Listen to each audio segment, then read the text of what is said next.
You're clean, aren't you? Except for your tower. You're a tower junkie, Roland.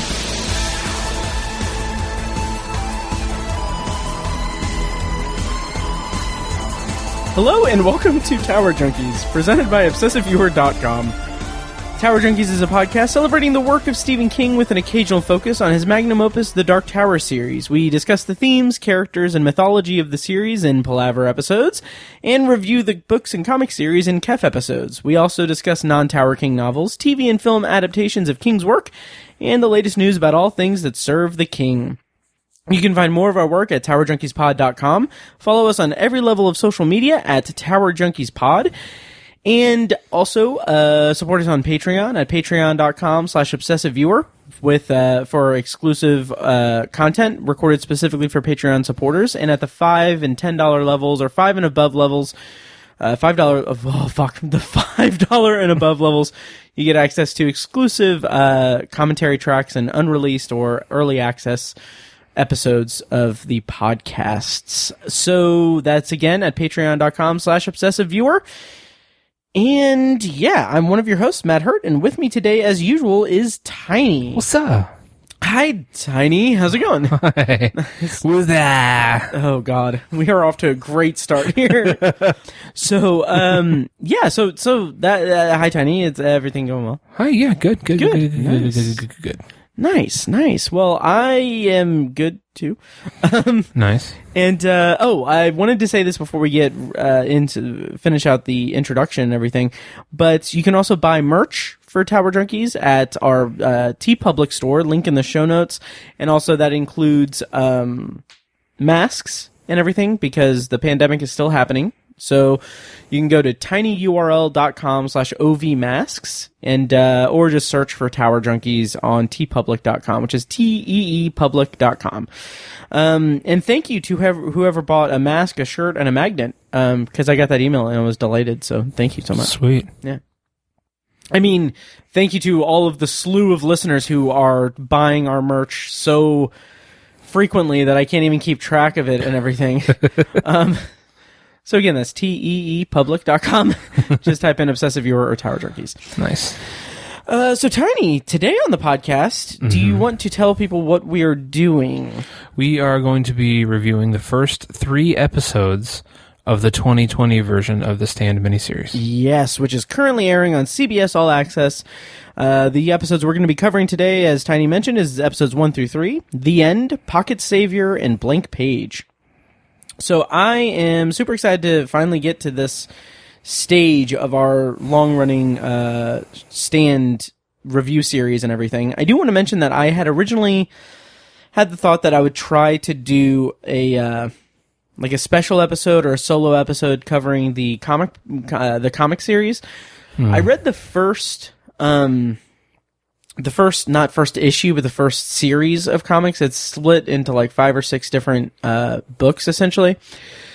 And I read the first one, and it's fantastic. I love it. I really do. But awesome. I just don't have time to read the rest or comment on the rest or record a review of the rest. So I'd love to read them. So I have all of them, I think. Nice. I've just never read them. Yeah. It's really good. Nice. The artwork is really cool, and it follows the book pretty closely, and it's vivid. I like it. Is it just like a visual adaptation of the book, or is it new stuff? I don't think there's much new stuff in it. Okay. I think at best they tweak around some stuff or they change some stuff around, but not nearly to the extent of like an adaptation does, like Gotcha. on film or TV. Okay.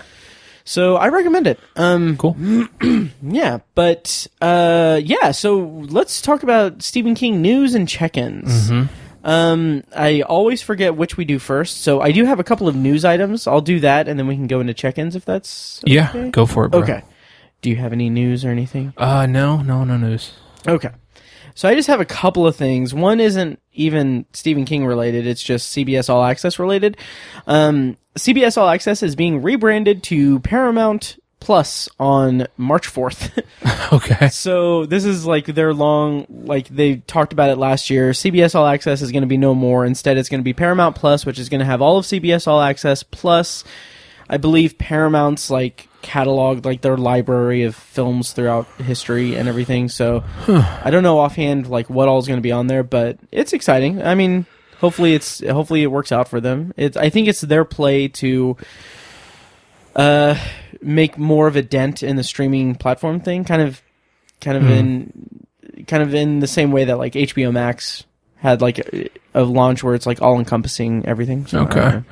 What do you make of this news, Tiny? Whatever. I mean, it makes it more appealing because they have the movies and stuff. I wonder if they're still going to have like the live stream of the NBC channel or CBS channel. That's a good question. I would assume that they would. Okay. I would hope so because I think that's a really cool feature. Because I dabbled in that for a little bit because a couple years ago because I can't remember what it was. There was some weird legal shit going on with like the local affiliate that carried CBS. Okay. Had a dispute with the NFL, so we couldn't watch the Colts games like anywhere. Like the only way you could watch Colts game was for CBS to use CBS All-Access. Jeez. Yeah, and so we paid for it for like the entire NFL season to watch the Colts games. Wow. So I watched it, and it was okay. It was fine. But yeah, I probably won't continue my subscription. I had issues with it again since I've been watching The Stand. Yeah. God, so that sucks. I am just not happy with their the user interface looks better. The UI looks better. Okay. And it ran a little smoother than when I was watching season 1 of The Twilight Zone. It ran smoother than that, but it's still just problematic, and I'm yeah. Jeez. When you said it's still problematic, I just imagine like, oh yeah, we dug up all of CBS All Access's old tweets from years ago. It's canceled. Oh my god. No, so you're doing it directly from CBS All Access? Yeah, the app. Yeah. Have you considered canceling that and then doing it as an add-on for Amazon Prime? No, because I'm basically just gonna have it for The Stand and then cancel it again. So. That's fair. That makes sense. Yeah. I'm gonna do the same. Really. Okay. So I'm just not even gonna bother with it. Okay. And it was just one I can say it now. I bought the $10 subscription, which is ad free, and for whatever reason, when I was watching episode 2 of The Stand, Pocket Savior, I had to watch all the ads. Really? Yeah. Episode 1 was ad free. But then literally it went straight into the second episode and just all the ads popped up and I had to watch like all throughout the episode? Throughout the episode, yeah. What the hell? I think it was four times, maybe 5. Yeah. Screw that. Right. And my God. And then I almost like sent them an email, but then episode 3 started and it was back to no ads. So I have no explanation for it. Like I checked my subscription and made sure, and like I went to like change plan and the only other option was the $7 option of ad supported, and I was like, well, fuck, I know I picked that. So yeah, I don't know. That was the only problem I had though. Okay, well that's good. And I will say, I don't think they stream in 4K, but that's sort of getting into the review a little bit, but it looked really good. Like the transfer or whatever, just really crisp, nice image. Nice. So I will say that in their favor. Okay, sweet. Yeah. The only thing I'm interested in with this Paramount Plus rebranding of it is that I hope that after March 4th they at least make some kind of reference to whether or not The Twilight Zone is going to have a 3rd season. Yeah. Because they still have not said a word about that. So, yeah. Also, I need to finish reviewing the 2nd season on Anthology. But yeah. Well, and the whole. Did HBO like merge with Warner Brothers? Did that happen? Is that what happened? I don't know. They have a partnership of some kind. Yeah. And I think ever since they did that, HBO Max has been really awesome. Like I've been really loving HBO Max even way more than HBO Go. Oh, me too. I think it's been really an awesome app. Like we love going there. We've been watching Friends. Oh, nice. On there. It's been great. Nice. So yeah, that app is phenomenal. So if CBS All Access picking up Paramount and, having some classic movies in there. I don't know if it includes any more TV shows, but definitely some tentpole movies. That could be good for it. But again, I'm not sure if it's going to be enough for me to maintain my subscription. But yeah, I agree. I will say that CBS All Access does have a movie that I came across today on it. Oh, okay, yeah. This is more of a letdown than anything. I will say that CBS All-Access does currently have available to stream right now the movie Snow Day. That's what you were building through the whole time. Snow Day? Snow Day. Oh my god. And Small Soldiers. Hey. Oh my god. Yeah. I actually genuinely like Snow Day. I think it's pretty good. I haven't seen it in so many years. I don't even remember it really. Yeah. Yeah, I haven't seen it in several years either. So, and they also have Black Sheep, and Superstar, in the Master P vehicle. I got the hookup. You're really selling it. Yep. Oh, The Faculty. The Faculty. Faculty is a good movie. And finally, to bring it back to the topic, they have Stephen King's Silver Bullet. Interesting. Yeah, which I believe is the adaptation of Cycle of the Werewolf. Oh, okay. Yeah. Which brings me to the news stuff. Stephen King news. So, continuing that to actual Stephen King news is that Stephen King got into some hot water on Twitter today during the inauguration. This is kind of funny to me because Stephen King has gotten into the habit or has had situations come up where he has said something that is like slightly like he's a man in his 70s, not giving him the not giving him a free pass or anything, but like he's said some things that are questionable that he's gotten some blowback from. So like back when I think the Oscar nominees were announced, he mentioned something about how he's an Academy voter and he votes on just the product, the finished product, the skill. He doesn't take into account like the like any ethnicity or anything behind the camera and everything. And he got caught up in a blowback thing for that. And then also, if you remember when Sleeping Beauties came out, I don't know if we talked about this, but he was on like Good Morning America or something with Owen King, and they were talking about the impetus of the story and everything. And of course, Sleeping Beauties is about this world where all the women fall asleep and can't be woken up and everything.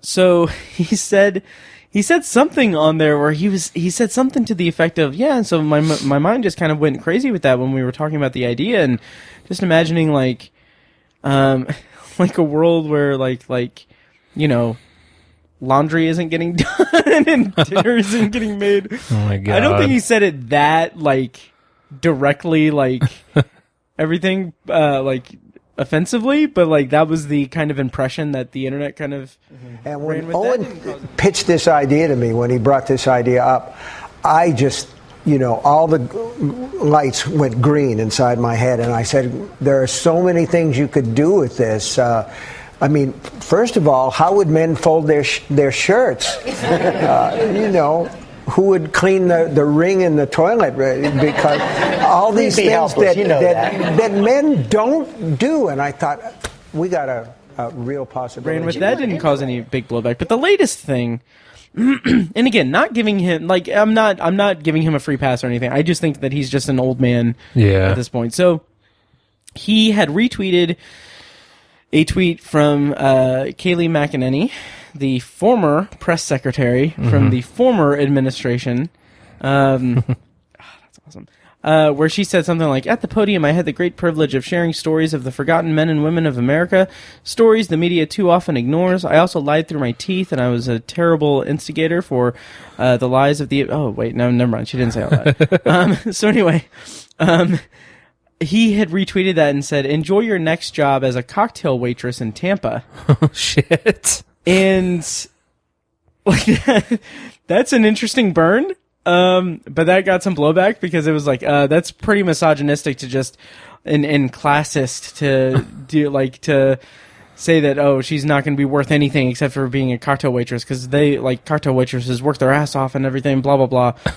And then he did tweet a follow-up saying, like, I apologize to waitresses, cocktail and otherwise, everywhere. It was a dumb crack.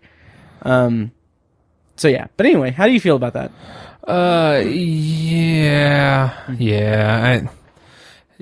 Yeah. Honestly, my only issue is the use of the term waitress. Like, that's one of those words that that has a twinge of misogyny to it. Yeah. And it's, like, not in usage anymore. Like, they're called servers, right? Like, anybody who says waiter or waitress, like, you're like, really? You still say waiter or waitress? And it's like stewardess. Like, no one says stewardess anymore, right? Yeah, that reminds me that I saw a tweet or something about how... I saw a tweet that said something to the effect of, never forget that the role of script supervisor wasn't called script supervisor until men started holding the position. And prior to that, when women were the script supervisors, they were just called the script girl. Oh, jeez. Yeah, and like I was watching, for Obsessive Viewer, I was watching the 1967 French film La Samurai. And the opening credits was like, script girl is so-and-so. Oh, wow. And I was like, wow, yeah. Huh. But yeah, I get that. And yeah, it was a bonehead thing for him to say. But yeah, I don't know. He apologized, so I'm not going to hold him to that. Right. I'm not going to hold his feet to the fire on that. Yeah. But and I don't really hold ill will towards Kayleigh McEnany. She was... Really? She was fine. No, I mean, I'm gonna hard disagree on that. Well, compared to Sean Spicer and what's her face? Oh yeah, Sarah Huckabee Sanders. Yeah, there you go. And were you also thinking of Kellyanne Conway as well? No, I don't think she was press secretary. She was just airhead number one. Yeah. She was what? Airhead number one. Okay. I thought you said Aryan number one. No. I was like, close enough. Yeah. Yeah, obviously she was a mouthpiece for a moron and had to espouse his ideas, but I don't know. I feel McEnany. Yeah. I feel like just of the press secretaries he had, she was the most palatable. She was the lesser of three evils. I'll give you that. But she was also fucking mouthpiece of a terrible president, sure, but also actively an active participant in the lies and misinformation and propaganda from the administration. So she does not get any pass from me. Okay. Neither does Melania Trump. I don't know about a pass. Yeah, I don't know if I give her a pass, but yeah. Yeah. So yeah, check out patreon.com/obsessiveviewer. Yeah. More of that stuff. But yeah, so he apologized and that's cool. But yeah, and then he also had another tweet that said, I'm pretty much done tweeting about Donald Trump. I hope to I hope to leave the subject with a Spanish proverb that seems to sum him up. God says, take what you want and pay for it. So, yeah. So, wow. Yep. Yeah, and that's all of the news that I have. Okay. I do have quite a few check-ins, I think. Nice. Tiny, do you have check-ins? I do. I have an actual check-in for the first time in a while. Very nice. Yeah, I started listening to different seasons. Nice. Yeah, for the first time. Awesome. Let me ask you this. Mm-hmm. Well, you would have to know at this point because of conversations we've had, assuming that you read my emails. But do you know what stories are in different seasons? It's Rita Hayworth in The Shawshank Redemption. Mm-hmm. That's the first one. I've been listening to it. Is The Mist in there? No, sir. No. The Body? Yes. Apt Pupil. Mm-hmm. And I can't remember the fourth one. Yeah, and the fourth, I think the reason why is because the fourth one's never been... Yeah, it's never been adapted. Right. Yeah. And so I've never read any of the stories. I don't think I've read Apt Pupil. Interesting. Maybe I have. That might have been the only one. But I don't think I've ever read any of these stories. Nice. But I've seen... Actually, I don't think I've seen Stand By Me ever. Whoa. I don't think I've ever seen that movie. Yeah. Oh, I've man. Never seen it. Really? So I'm very familiar with the adaptations of these stories, but I've never read them. Huh. Especially Shawshank Redemption. That movie, it's probably double digits. I've seen that movie. Oh, me too. At least 10 times. I'm not just familiar with it, I know it passionately. So to hear the story has been, I'm only like an hour and a half into it, so I'm not very far into it, but I fucking adore it so far. Yeah.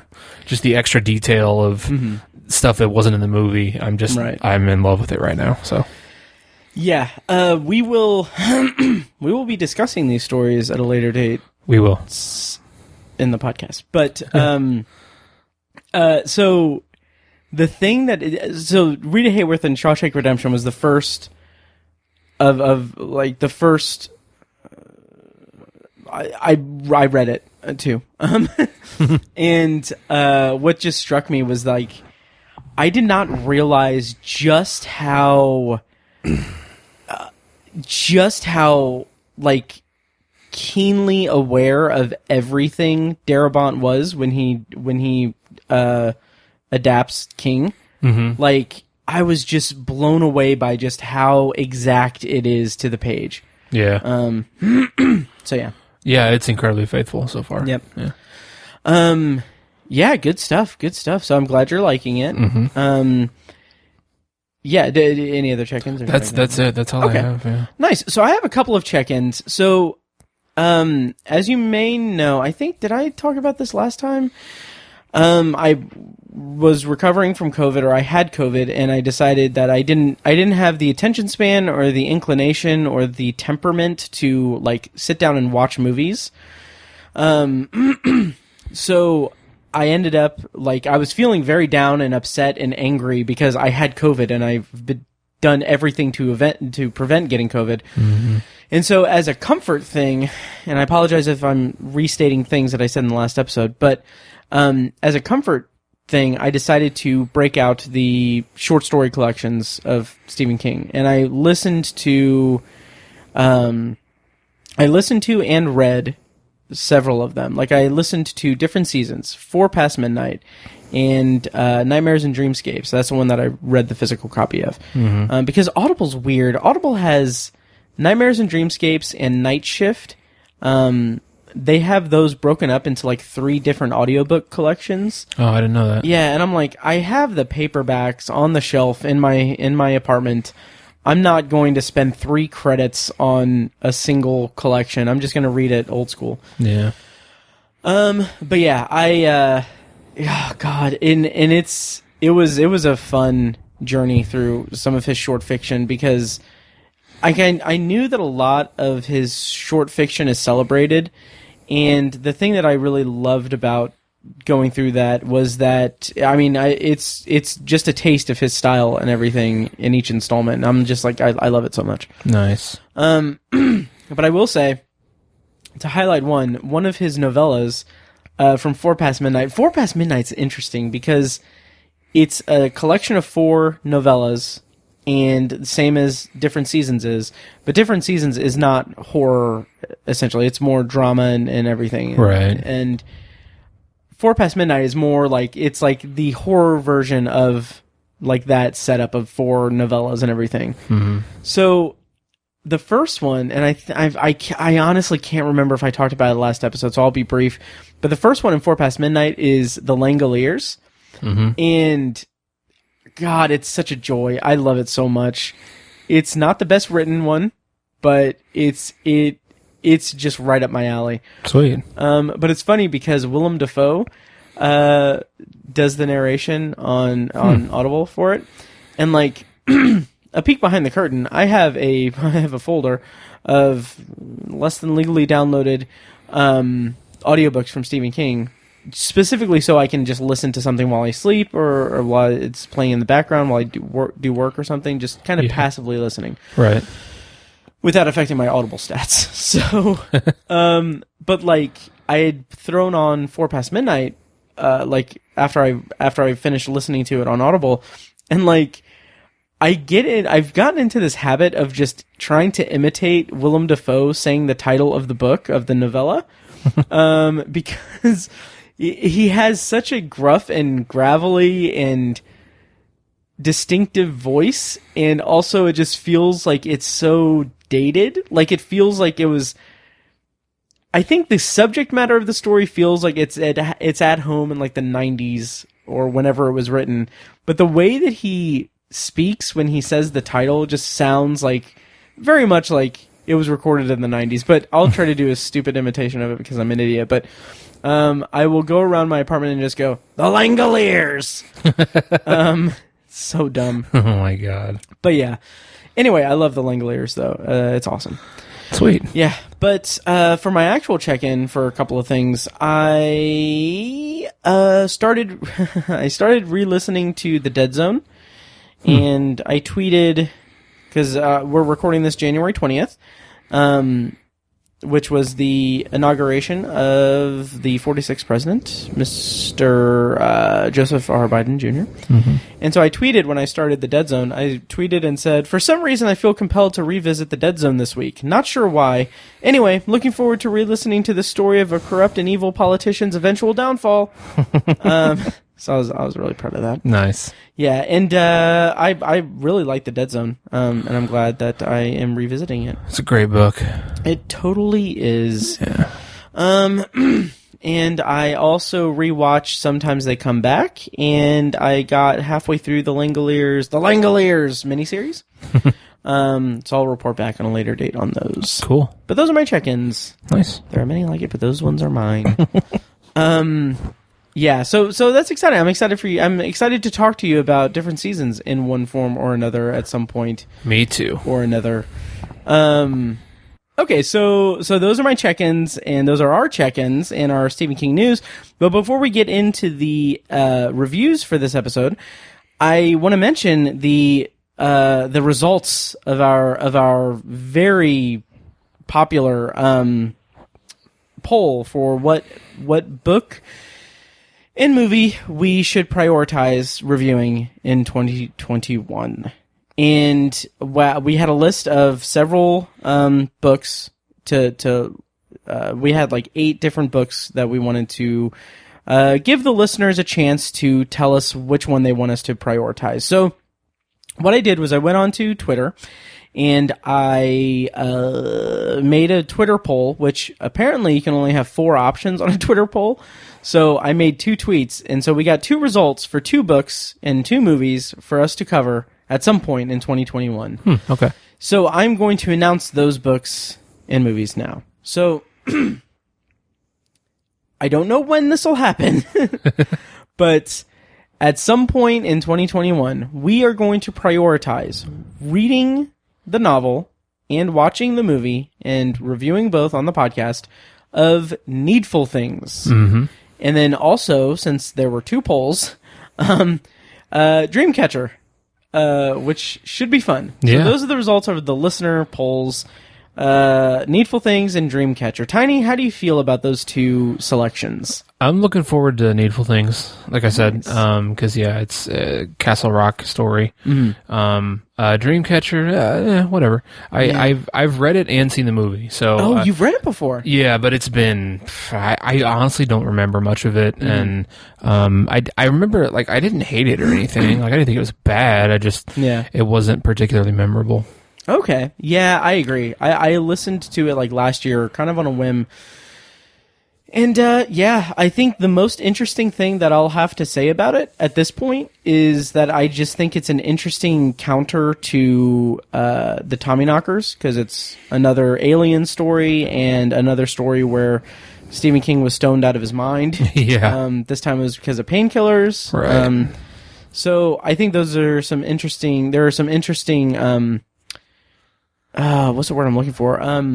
Parallels, maybe. Parallels to mine from that. So totally looking forward to that. Yeah. I do want to mention that the listeners, they got us dangerously close to having to read and watch Cell. And we're probably gonna have to do it someday. We are gonna have to do it someday. And I want to say unequivocally, I love all of our listeners and everything. But I'm not sure I will be able to forgive you for that, for the potential anxiety of having to read and watch Cell. Yeah. Of course, I'm kidding. We will cover it at some point, and it should be an interesting episode or 2. Yeah. Right. So yeah. So be on the lookout for Needful Things and Dreamcatcher in the coming months. Sometime in 2021, we will cover both of them. And, start saving up your Audible credits and, buy them. Do it. Yeah, do it. Okay, so that's enough preamble. Let's get into our episode where we're reviewing the first 3 episodes of CBS All-Access's The Stand limited series, created and produced and everything by Josh Boone, with writing by Owen King and a writer's room of people. I don't have the information in front of me, but anyway, The Stand miniseries. So, Tiny, we have now reviewed the novel and the 1994 miniseries, and I've read some of the comics. How did you feel going into this adaptation of The Stand? Sort of optimistic. I really love the casting and everything, and a lot of the creative people involved, Josh Boone and stuff like that. But I remember that they were going to do a non-linear thing, and I was like, I don't know. And again, I'm not crazy about CBS All Access and all that stuff, so I had some hesitations, but ultimately I was pretty optimistic about it, and I'm excited to see a lot of these actors playing these characters. Nice. So yeah, I was optimistic going in. Nice. Me too. I was very much excited. Anytime there's a new adaptation of a Stephen King work, I go into it pretty excited, even if it's going to be complete garbage, or even if I don't want to admit that it could possibly be garbage, and then start a podcast about it. So, so yeah, this I was excited about as well. So, all right, so let's just dig into it. So we're gonna go. We are going to be spoiling the episodes that we're talking about in the previous episodes before the episodes previous to the one we're talking about, if that makes sense. So, let's go into episode 1, The End.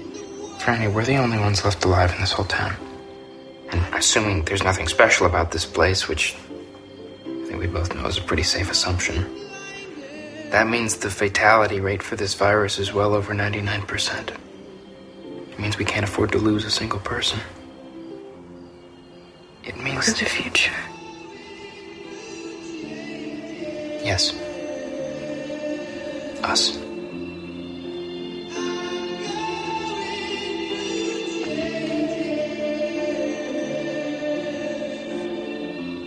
Okay.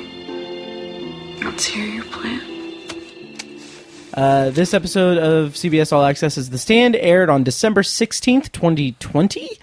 And the plot is a deadly man-made virus, Captain Trips, ravages the world's population. A number of survivors immune to the virus gather in Boulder, Colorado, USA.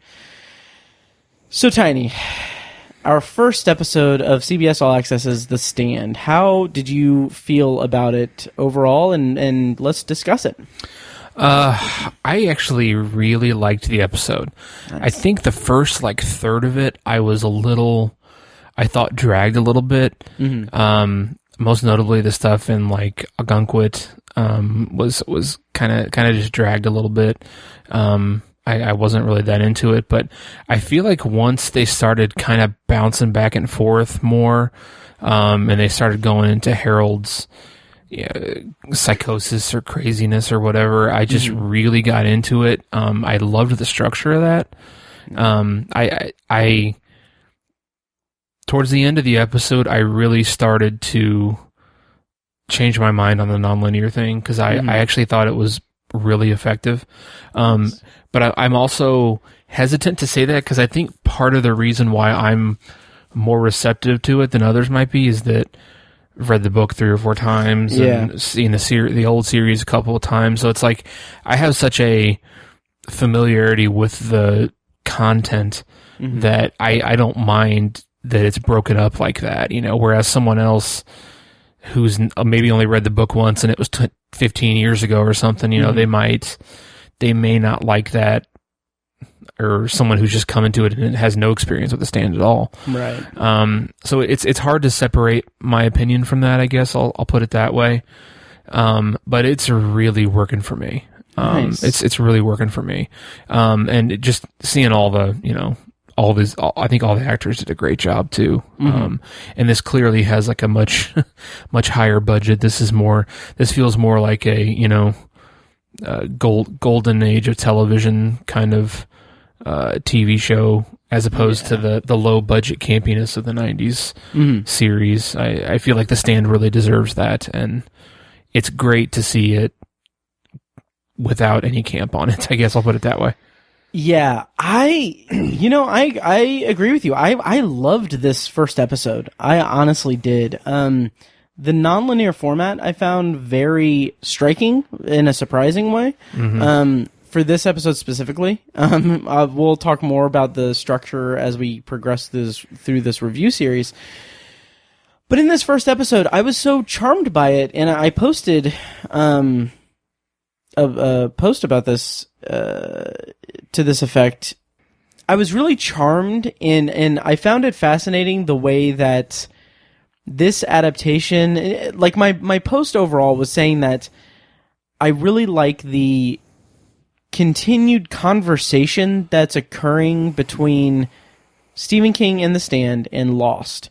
Because, and I'll dig up my actual post because I'm an idiot. So here's what I posted on my Facebook page about The Stand in that first episode. Here we go.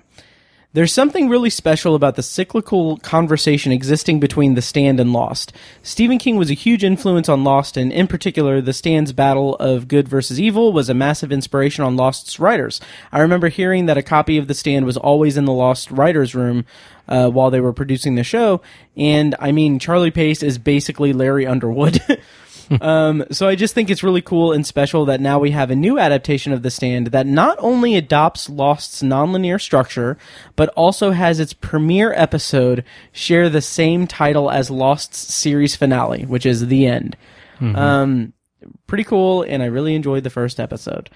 So did you make a nerdy connection like that as well, or are you normal? I'm normal. Okay, good. Yeah. But yeah, I was just really charmed by that because, obviously we're huge fans of Lost, and I remember thinking, and I may have mentioned this in the reviews, but I remember when reading The Stand, and maybe not for this review series, but I think the previous time I was reading The Stand, rereading it, I remember thinking, like, God, it's really striking just how much Lost was inspired by The Stand, because for some reason I didn't connect the way that the good versus evil plot played out in The Stand versus how it played out in Lost, because Lost was all about that.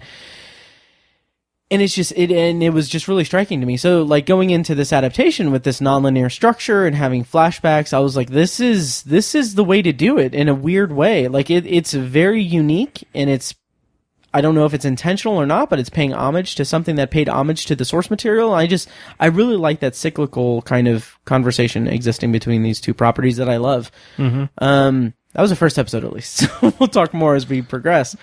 But this episode, The End, had a focus on Stu, Franny, and Harold. Yeah. And let's kind of go beat for beat, not beat for beat, but like let's go through each character. How did you feel about Stu's plot in this episode of the show? I feel like it played out better than the miniseries did, the 90s miniseries. I feel like his relationship, with Dr. Ellis was much more charming and relatable and just much easier to watch, a lot better back and forth. Yeah.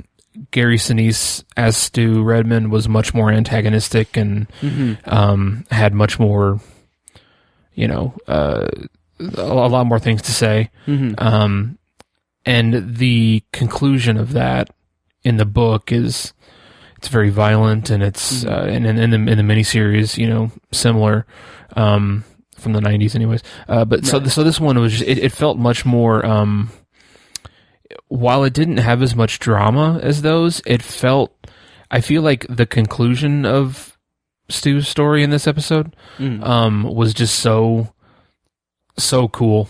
Yeah. Because it's something that's not really in the book, and the lines are so much different, and I thought that was just so freaking cool. But really, it was the relationship with him and Dr. Ellis was just so charming and kept that kept his journey grounded so well throughout this first episode.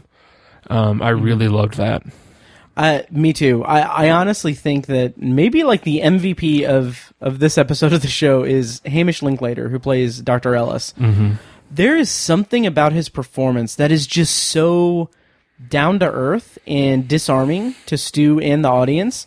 Because like, and I think this, I don't know how much of this is a benefit of knowing the material versus going in blind, but like there's a part in the book and in the 94 miniseries where Stu fucks with them because they've been lying to him about how severe it is, and he's trying to gain the upper hand and get more information out of them forcefully.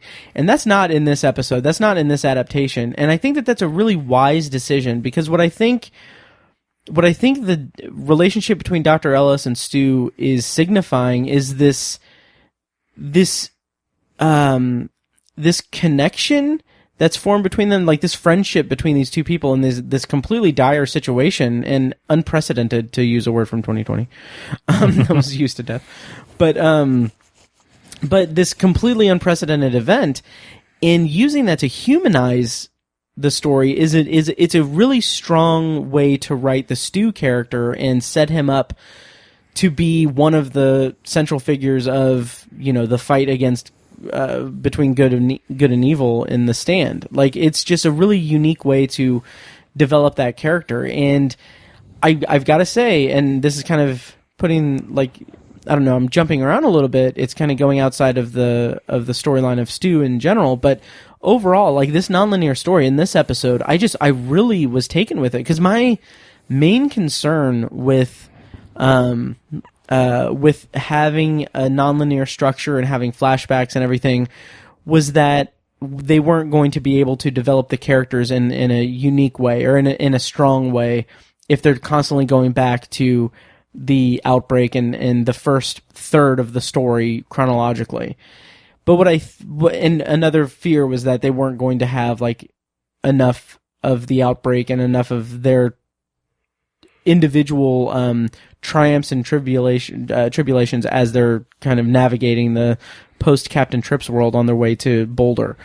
So those were my concerns, and I feel like this episode really pushed those concerns down, because we get plenty of the outbreak era of the story, and we get some very good Stu character development, and even Franny and Harold, which we'll get to. But I was really taken with this storyline of Stu and how it honors the story in the book and also strengthens the character of Stu and puts a human face on the fight against Captain Trips. I thought it was really well done. Yeah, totally. Yeah. Also, the character of Cobb, played by Daniel Sunjata. Daniel Sunjata, who was in The Twilight Zone season 2. Yeah, right. Yeah, so that was cool. And I've noticed a couple of actors pop up from other CBS All-Access shows, or at least from The Twilight Zone. Like the guy that's the head of the body crew in the Boulder Free Zone. I was sitting there thinking, like, where do I know him from? He has such an authoritative presence to an extent, and I remember that the main thing that I've seen him is his name is like Nicholas Lea, I think, or Leo. But he was the pilot in the Nightmare at 30,000 Feet episode of the Twilight Zone season 1. I know him from the X-Files back in the day. Yes. I've heard that he is a big presence in the X-Files. I'm still in season 2. Gotcha. Yeah. Yep. That character, Cobb, I thought was so dumb. Yeah. I mean, I mean... borderline pointless, really. He was a pointless antagonist, and I will defend it by saying that I do feel that he served the purpose of being the antithesis to Dr. Ellis. Like, he is this person who's following his own orders, or he like J.K. Simmons says, he's following a script or whatever, or a book. When society breaks down, he's just following the orders that he was left with, or something like that. If he had been introduced from the beginning as the antithesis to Dr. Ellis, I would have been better with it. He needed like 3 or 4 more scenes. I agree. Yeah. And like when we were reading the book, I was looking at the cast on IMDb like way back before it aired, obviously, and like I saw like, oh, you know, Daniel Sinjata is in it. He's Cobb. Who the fuck is Cobb? He's not in the book. Right. And even like I think Dr. Ellis isn't. He's in the book, but he has a different name. I think. Mm-hmm. But anyway, so he just kind of pops up, and he's just this. I mean, he's a cartoon. He's just like an asshole, and then I did like the line where Stu was like, yeah, "It doesn't seem like a doctor." He's just like, I get that a lot. It's funny. Daniel Sinjata plays a lot of characters like that because he was in Dark Knight Rises. That's right. That like army captain who tries to come in and he gets killed in like after like his second or third scene. Yeah. Yep. Yeah. Man. Dark Knight Rises is amazing, but I know him from. He was a longtime character on the show Rescue Me. That's right. That's what I know him from. Yeah. Okay. Mm-hmm. And he did good with what he had. I did like the makeup effects and the visual effects of the neck gorging thing. Right. I am enjoying that because it's effective, but it's not like laughable. Right. It's almost, I don't know, done improperly. It's a difficult task to make seem genuine, I guess, if I'm saying that right. It could easily look goofy and just laughable. Absolutely. Yeah. And it's really strong. Mm-hmm. I like it. Yeah. So it ends with Stu's storyline in this episode ends with him encountering Starkey, played by J.K. Simmons, and that's a really good scene. It's interesting because if I remember correctly from the book, it's Starkey talking to another, military person, and he does the whole Yates thing, and he kills himself and everything. I liked that they put that with Stu, like that. Yeah. I mean, it kind of had the air of like a video game kind of thing. Like, okay, now you got to you've killed the mid-level boss by slitting his throat and everything, and now you got to get the final level boss. Yeah. Yeah, but I don't know. How'd you feel about J.K. Simmons' scene? I really loved it. I mean, I can't I can't not love J.K. Simmons. He's so great. And I was so happy to see him in that role. I had no idea he was going to be in this series at all. I actually really loved that scene. Nice. And I think in the book, I'm trying to differentiate between the book and the miniseries from the 90s, but Stu has to kind of like fight his way out. Like he doesn't really have friends in the detention center that he's at or whatever. Whereas in this, it's a little bit different. He only really just has to fight against Cobb, right? Which is pretty short lived, and then he gets this final conversation with General Starkey, and I thought that was really, really good, really interesting, because in the book and in the 90s miniseries, it's a very antagonistic exchange of words, and it's not pleasant. He's not, he feels trapped, and he's trying to find a way out, right?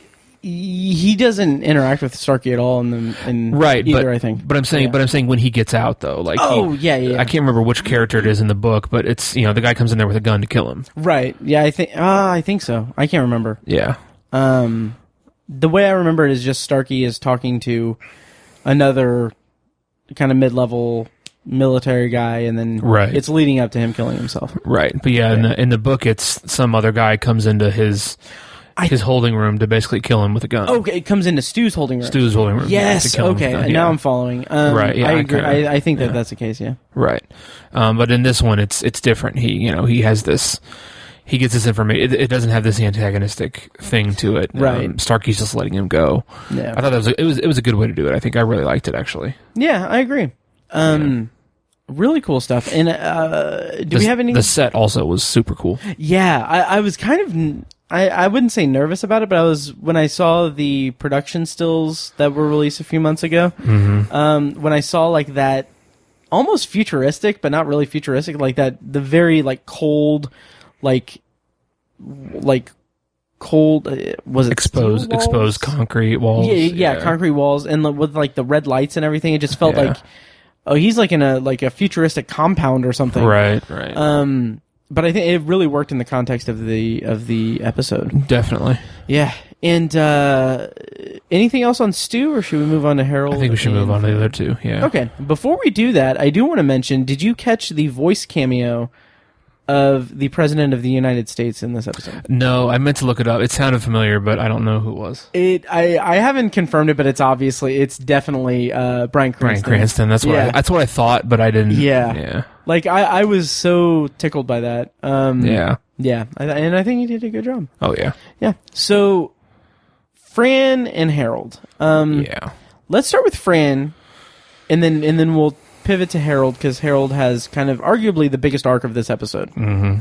So Fran, played by the way, I like James Marsden as Stu. Yeah. For the record. Definitely. Yeah.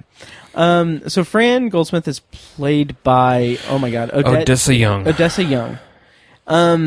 Really charmed by her. Really? Yeah. Oh. Interesting. Exact opposite. I'm not a fan of hers. Wow. All right. Cool. Yeah. For the record, have you watched any more than the 3 episodes? No. Okay, cool. No. So, I don't know. She has that girl next door kind of demeanor to her. But she, like when she is yelling at Harold, I don't know. I like her performance. The conversation she has with her dad, and like there's enough there to show to develop her character and everything. It's not as strong as Stu's development or Harold's or in the episode, but I think it does a fine enough job. How did you feel about Fran's storyline in the end? It was okay. I feel like there wasn't enough of her there, or she wasn't written well or something. I don't know. And I'm just really not feeling Odessa Young's performance. Interesting. Just no. I feel like she has no charm whatsoever. Like, wow. I'm sitting there watching. I'm like, what does Harold see in her? and Stu later on. I just. I don't know. I just am not getting that from her, and that's across all 3 episodes. I'm just not. Wow. Yeah, I'm not a fan. And I do think part of it is the writing. I'm not a fan of what she's just so along for the ride, and it's part of her character. But there's so much going on in the background, like internally with her. In the book, and that's what makes her character great. And I understand there's complications with expressing that in a movie or a show, like an adaptation. It's hard to do that, but you got to find a way, because I'm just so bored with her. Honestly, I can't give you any grief on that, because one of the biggest issues I have with the premiere is rooted in her storyline. Nothing against her performance. I do stand by that. I think that I do stand by me that she is a very apt pupil at the I'm not going to go into all of that. Anyway, so I think she's doing a fine job in terms of acting. I'm enjoying her performance. But I think that it is a deeper and more emblematic. What is the word I'm trying to think of? Emblematic, sure.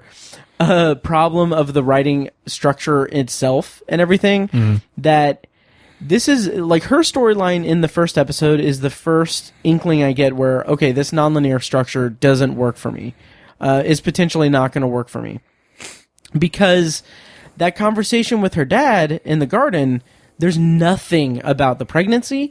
There's nothing, like, there's a small hint of it, but there's nothing about it. And obviously they excised her mother storyline in it as well, which fine. I understand for cutting for time and everything. Yeah. But like you said, there's so much going on internally with her character in the book that it's like an absence of drama in favor of giving more kind of drama to Stu and Harold's story in this episode, and it just feels a little, like you said, along for the ride.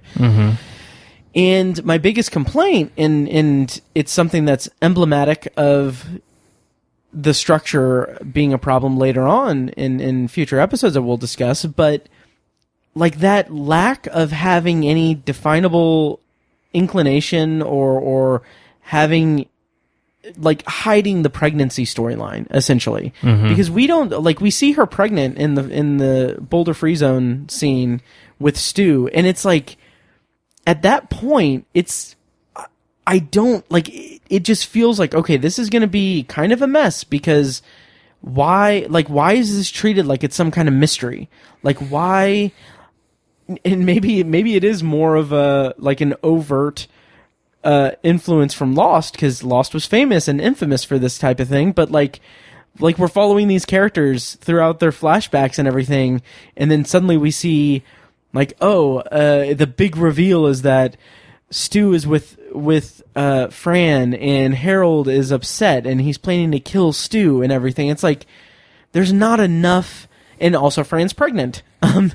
And like it's not enough intrigue or anything to really make it sell, to make a good case for to sell us on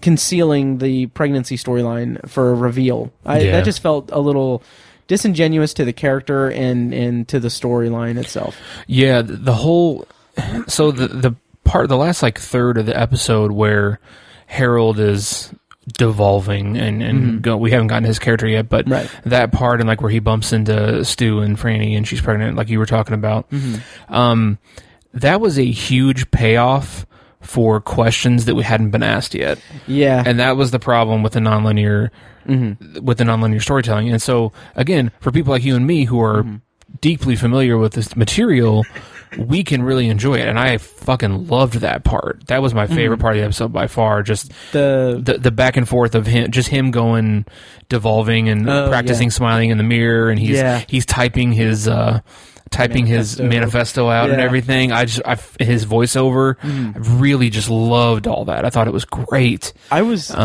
so proud of my tweet that I shared with you, but I'll say it here for posterity's sake. I took a screenshot of one of the last scenes with Harold writing and everything, and I had the closed captions on. It says like, "I'm going to kill Stuart Dogcock Redman." And my tweet was, of all of the, something to the effect of all the changes they made from the novel, giving Stu a middle name is one of the ones I'm really kind of questioning here. Yeah. It's weird. That's a weird one. Yeah. I wonder if they're going to explain that. Yeah.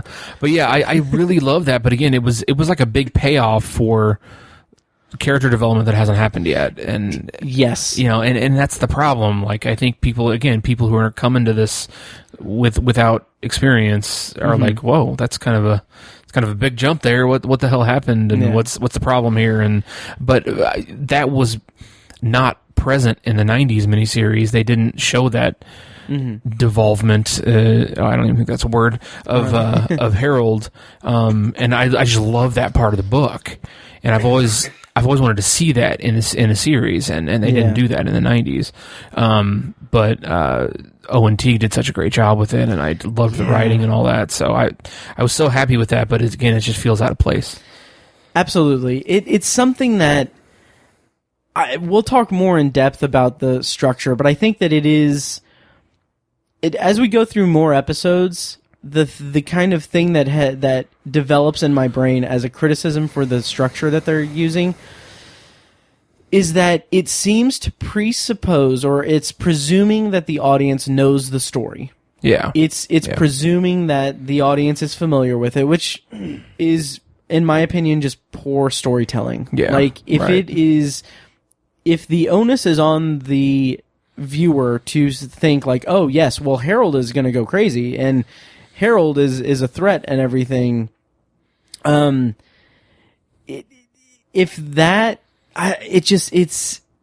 seems a little bit lazy. It seems like they're cutting corners in the narrative in order to, because they know how much the audience, or they're assuming that the audience is going to know the details of it, and that there are many more issues that arise because of that theory that I have, that they're presuming that the audience knows about it in future episodes that we'll talk about. But here, this is just like a little tiny, like a pinpoint like a pinprick in the fabric of suspending my disbelief and pulling back my fandom and revealing my criticism a little bit. Like it feels like I don't know. It feels like I'm wearing like an outfit and it's slowly coming. I don't know. That's a weird analogy. Yeah. This show is making me naked.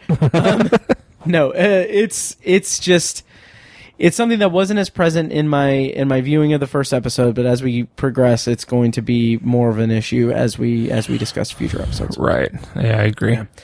But I did really like Owen Teague's performance, and I think that the development that they gave to Harold was really cool, in my opinion. I really like the way that they develop the character from the outset. I do want to mention, there's a line that I've watched this episode like 3 times. There's a line when he is being chased by the classmates, the bullies, and there's a line that I can't make sense of. I can't make sense of it. So he's seen kind of watching Fran in the garden, and they pull him out, and they are talking about like how he's that crazy kid who got suspended from school because he's going to be a school shooter or something, or like he's crazy, and then he's like, oh, I'm a writer, it's just fiction or whatever, and then he's chased, and then the crow is there, he falls off his bike and everything, and then they don't beat him up per se because they're just like, hey, stop peeping and everything.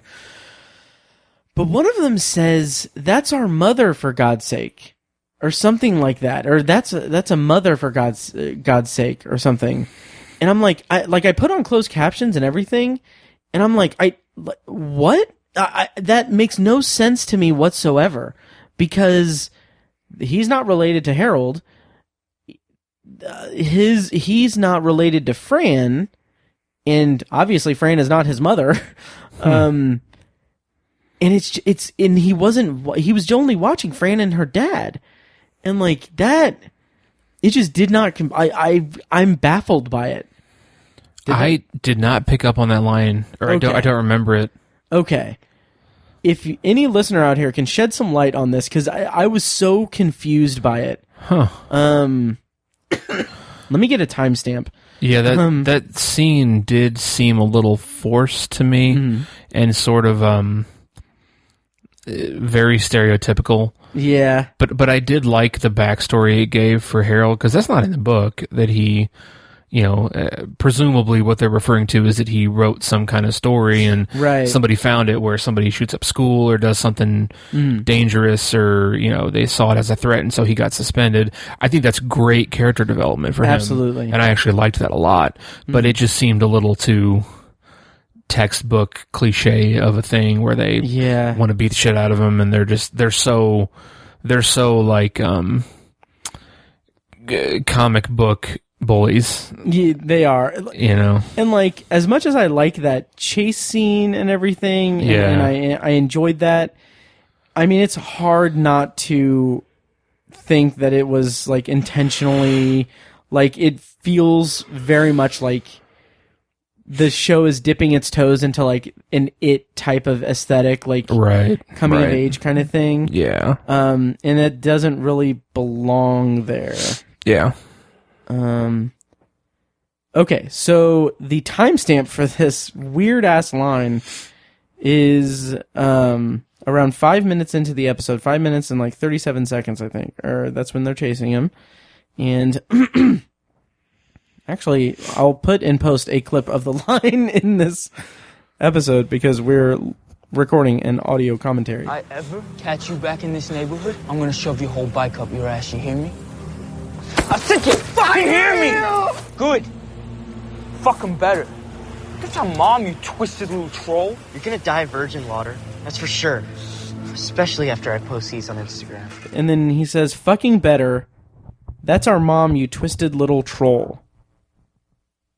And I can't make sense. Like, who? Yeah, I don't know. And like, Harold references Franny's brother, being dead. I wonder if they're referencing something in the short story that he got in trouble for. Maybe. But that's a weird It's a link. leap, though, yeah. Yeah, it's a weird, Yeah. I don't know. Maybe it'll come up in a future episode, which again is a problem of linear storytelling. Right. Non-linear storytelling. Yeah. Yeah. So, I mean, I just couldn't make sense of that. If you guys have any ideas or can make sense of it for me, please let me know. But yeah, it was perplexing. But yeah, I do like Harold's growth throughout the episode, and as it flashes back and forth to the Boulder Free Zone Harold. Let's talk about the character of Teddy Wyzak, his buddy. To my knowledge, he's not in the book. He's just a creation for the story to give Harold someone to play off of, I guess, which is fine. How do you feel about that character? And also, the name Wyzak is a reference to a name that King uses. I think he's used it multiple times, but it's most fresh in my mind in the Dead Zone as the Dr. Wyzak. Oh, that's right. Okay.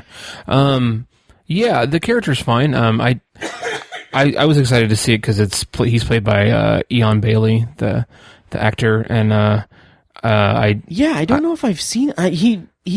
He seems familiar, but I can't place him. I'm a fan of him because he played I can't remember his character name, David something in Band of Brothers. And, okay. Yeah, Band of Brothers is like one of my favorite things ever in the history of things. Nice. Paige and I watched it recently. That's awesome. So I haven't seen him in much since Band of Brothers, really. He hasn't been in a lot. Who was he in Band of Brothers? Was he one of the brothers, or was he one of the members of the band? He was in Easy Company. Okay. Yeah. Huh. Yeah. I don't remember him because everyone is in that fucking thing. Right. That miniseries. So he's the one who like he gets injured and he's off for a while and he misses all of Bastogne.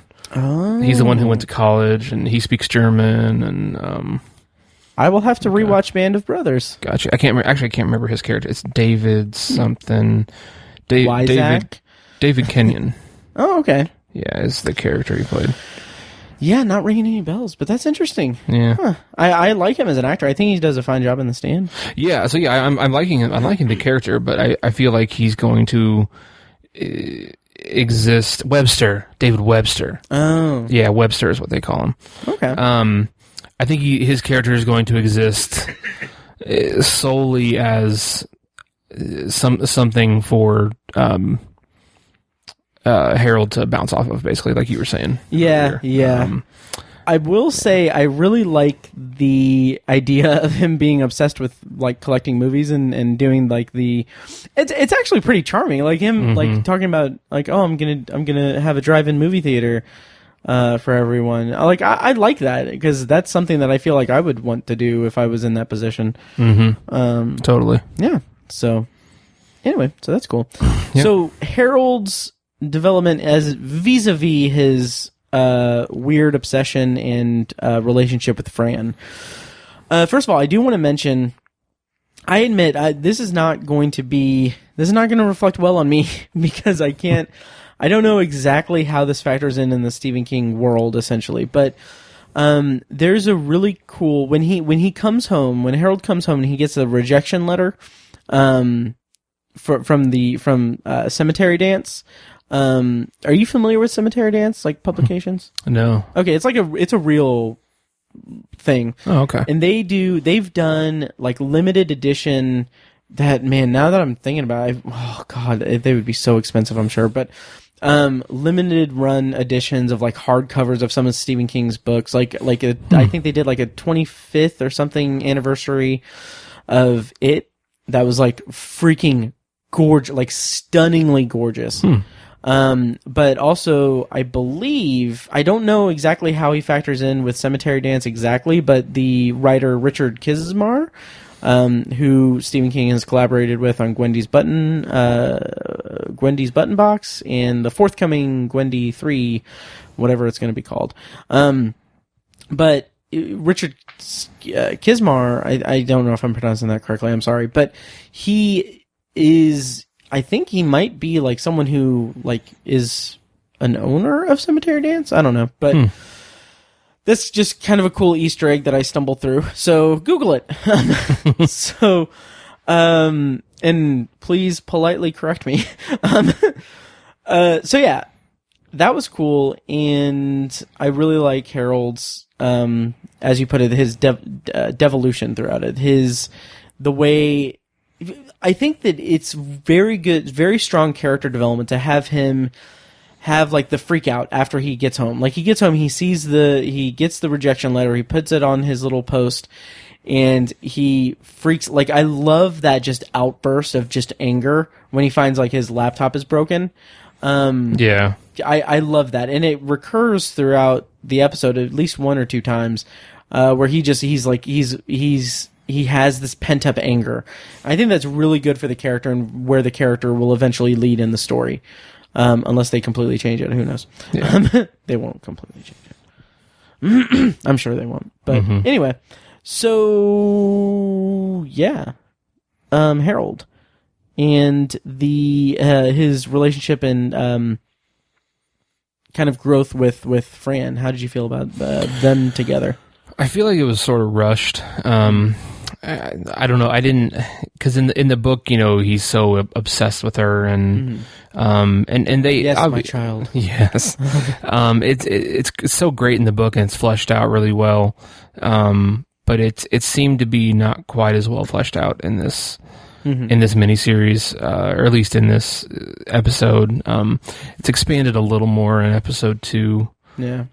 Or 3, I can't remember exactly which one that scene's in. But anyways, I'm curious if they're going to come back to it at all, or if we'll see any more about how influential that relationship is to Harold's devolvement into evil. Yeah, I agree. Yeah. Okay, so that's episode 1, so the end. Overall thoughts before we get into Blank Page, or not Blank Page, but Pocket Savior. Pocket Savior. Yeah, again, I really liked the episode a lot, and I wasn't sure how receptive I was going to be to it, but it ended up being pretty successful, at least from my standpoint. But I think it's hard for me to separate my opinions and all my familiarity with the source material. But I think if a layman or a non-King, non-The Stand fan came to this, they might be thrown by it, or not anywhere near as intrigued as someone like you or me. Yeah, I agree. I do think it is a strong premiere. But there are kind of some little pieces here and there that kind of maybe don't fit and will maybe reveal to be more of an issue going forward. So, that's episode 1. We're going to now talk about episode 2, Pocket Savior. Again, we're going to be spoiling this episode, so be warned. How do you know who I am? How do you think? Mother Abigail? Shit. I feel crazy saying her name out loud. Well, then we're all crazy, because we all dreamt of her. Every single person here, as far as I know. And she told you how to become me? Me specifically? Before everyone started arriving, she made a list of 5 names. People she wanted running the place. It was you and 4 others. You one of the others? That's right. About the last person she ought to trust to run anything. Why is that? What were you up to before all this? Mostly fucking things up for everyone. Disappointing the people I love. Not sure how that qualifies me, but I guess I'll have to ask. What? Well, I asked the exact same question the first time I met her. She said, all God seen fit to show me is the who. Up to you to sort out the how. Pocket Savior aired on Christmas Eve, December 24th, 2020 on CBS All-Access. The plot is Larry tries to escape from New York City. Meanwhile, Lloyd ends up in prison and gets a visitor. So, Tiny, I have a couple of bullet points to kind of break it up a little bit. So, the kind of big one, well, since he's not really that featured in it, let's talk a little bit about Lloyd. Like he's in a couple of scenes, obviously, played by Nat Wolff. How did you feel about the introduction of Lloyd Henreid and how he was depicted in this episode of The Stand? It felt really brief, but I'm okay with it. Like, 'cause I feel like it was the same way in the 90s miniseries. Sounds about right. Like you get kind of like one scene of him with Poke, it's not a lot, but we really don't need a lot, I don't think. Right. Cause the crux of his character is just how he was selected by Randall Flagg and how Randall Flagg exploited that and really gave him the illusion of a choice, right? And that's the crux of his character, and that's where they took their time with him and did a good job. I still don't think anyone has quite, between the 90s miniseries and this one, has quite done enough justice to how desperate Lloyd Henreid was in prison. Because in the book, it's disturbing. Yeah. Oh, yeah. And just in being in his head in the book is very disturbing, and just the desperation on him is just is palpable. And neither of the series have really fully captured that, in my opinion. But this time with Nat Wolff, I think they did a much better job.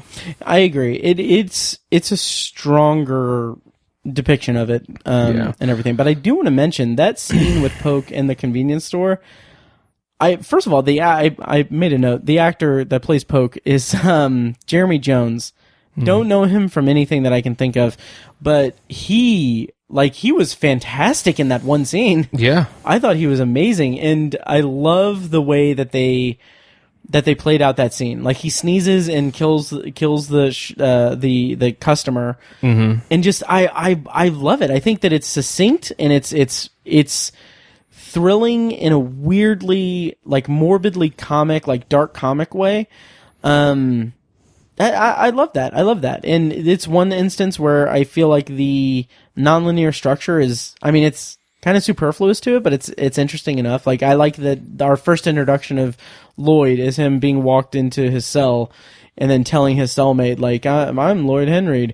I was framed. And then we get a flashback of that. I don't know. I liked Nat Wolff's, the way he captured the character. So I love Nat Wolff, but he was damn near unrecognizable in this. Oh yeah, I mean, I knew good way or bad way? in a good way. Nice. Because I just always picture him as his characters have always been so innocent young kid kind of characters, and which is exactly why I wanted him to be Nick Andrews. For several years. He would have been such a great Nick Andrews. He really would have been. But yeah, I loved him in this, especially the iconic scene where Randall Flagg comes to him. Yes, and we will talk about that. Yeah. With him pleading with the guard, I thought was a really nice scene, because he has this energy to him, like this kind of animated, kind of slightly flamboyant kind of way about him. Like he kind of communicates with his whole body. Like, he's like pleading with the guard, and he's like embracing the bars a little bit, and he's like, it's really, it's a fine line, but it's really well done in that scene. But I don't know. I think that the desperation was pretty well done in that in his storyline in this episode.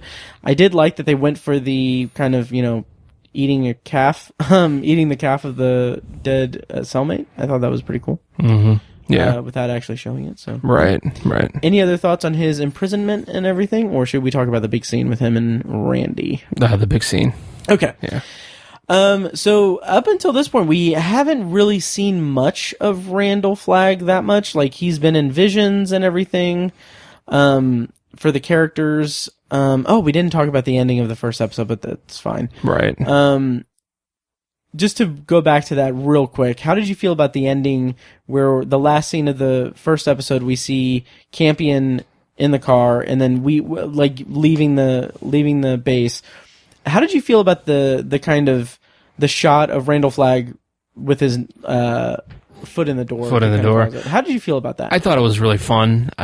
Just because it's such a small thing, and it I love how, because in the book that's not the case at all. This is truly in the book, this event, the apocalypse basically is something that happens independently of Randall Flagg or the Man in Black, the Dark Man, whatever you want to call him, and he shows up to exploit that event, right? Whereas in this miniseries, it's sort of like he caused it. Yeah. And I think that's kind of a fun twist that, it's not in the book, but some people probably aren't a fan of it, but I thought it was really cool. Just how involved he was in the actual, like, the linchpin of what caused the apocalypse, like Campion getting out. I thought that was, the wink in the mirror at the end. I like that. Yeah. I think that that's a cool visual to leave that episode on. I'm a purist for the story, though. I didn't like that he was the indirect cause of the outbreak. Okay.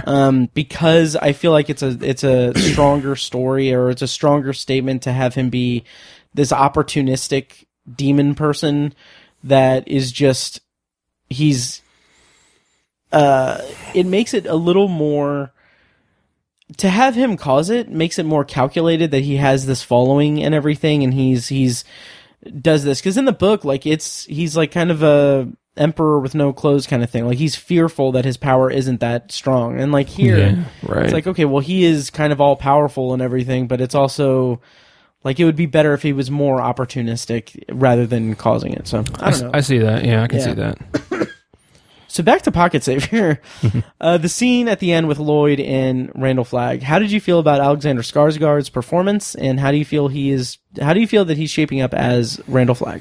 I'm a fan so far. I definitely liking him better than the campy comical version from the 90s, which I figured I was going to. Yeah. But yeah, he's good so far. I don't think he's really had an within these first 3 episodes. I don't think he's had a really great chance to shine yet.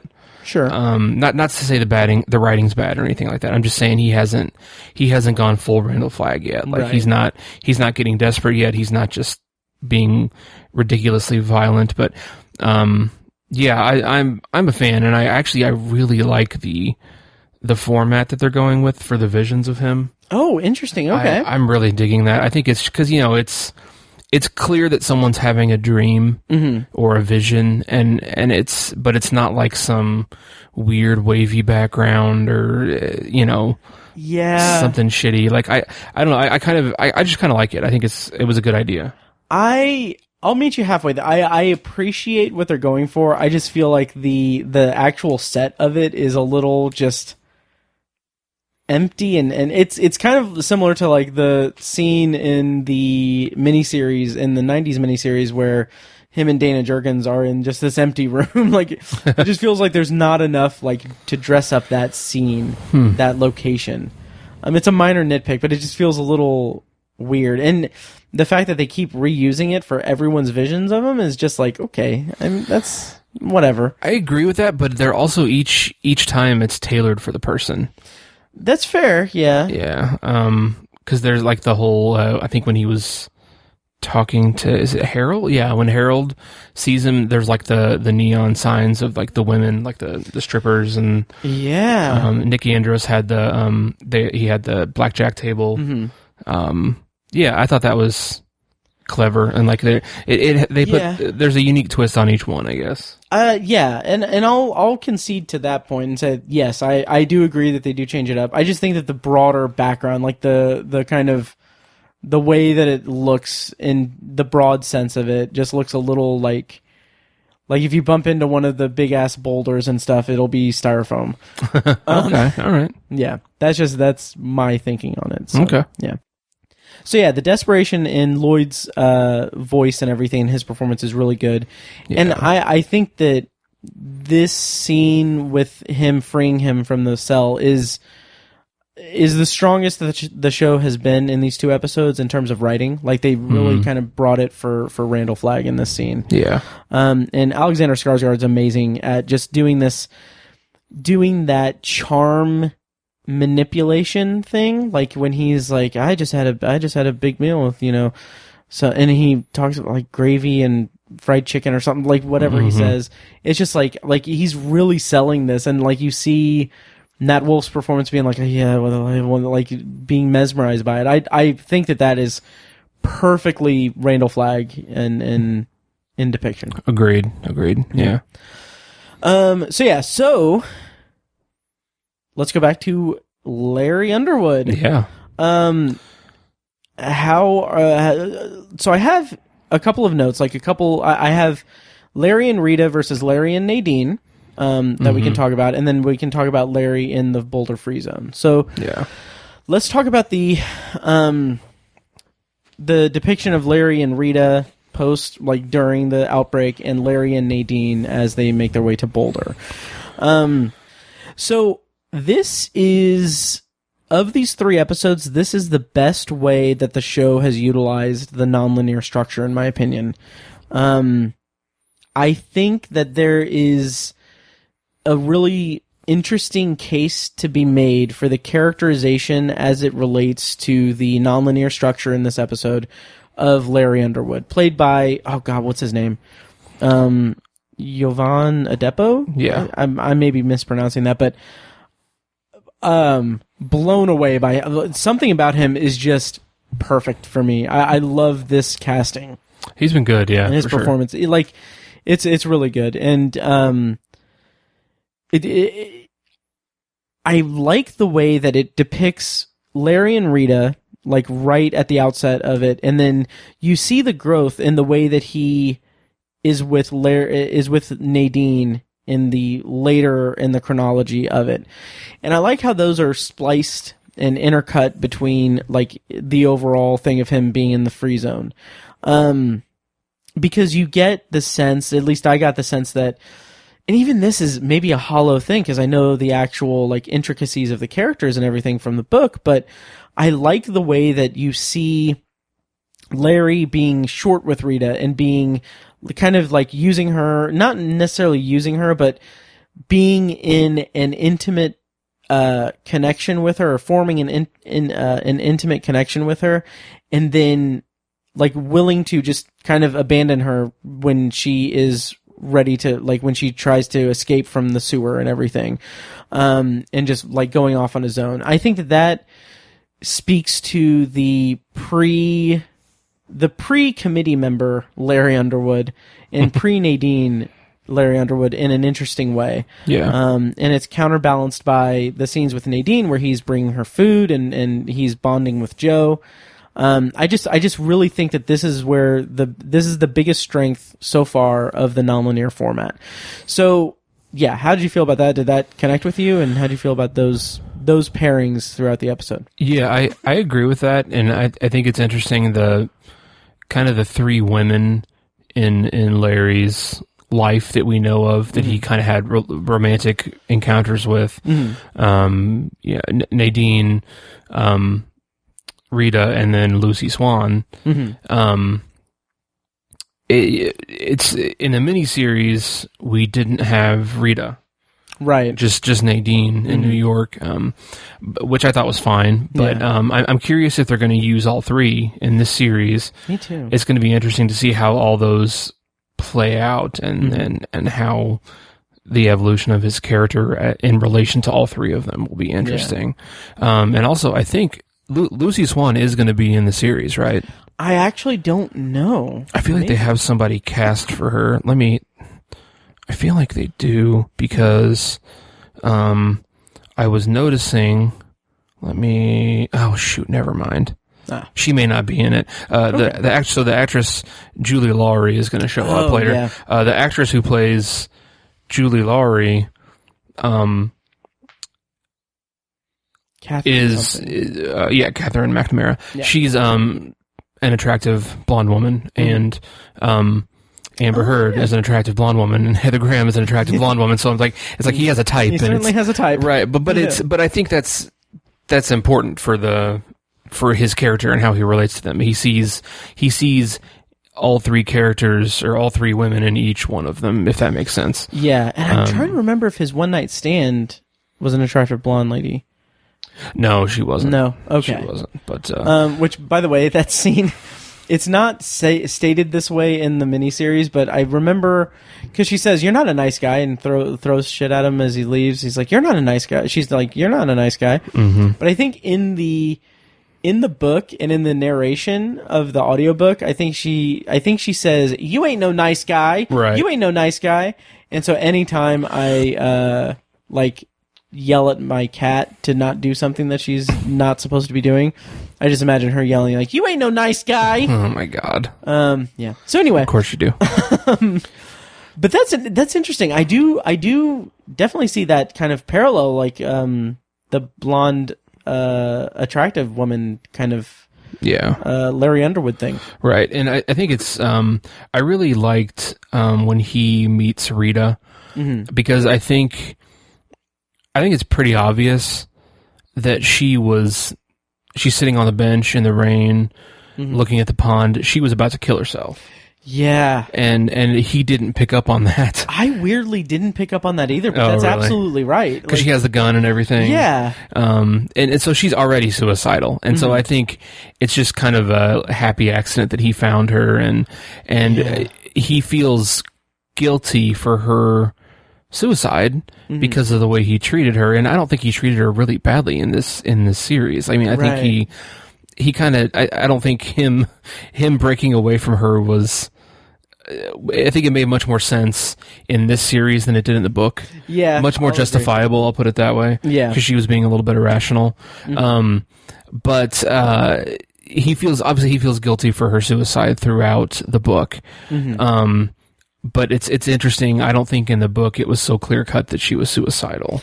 Yeah, I don't remember. But in the series, it really is. Like, she was going to kill herself no matter what. That was going to happen. That's so interesting, because that scene where they meet in the park, like, because there's that kind of another something else about this miniseries that I'm kind of really enamored with is the way that they're utilizing music. Like, they're doing like music drops and licensed music and everything. I picked up on it too. Yeah. I'm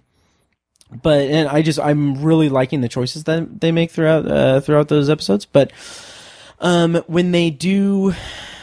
we meet Rita, it's like it has this. I think it's just musical score, but it's like this.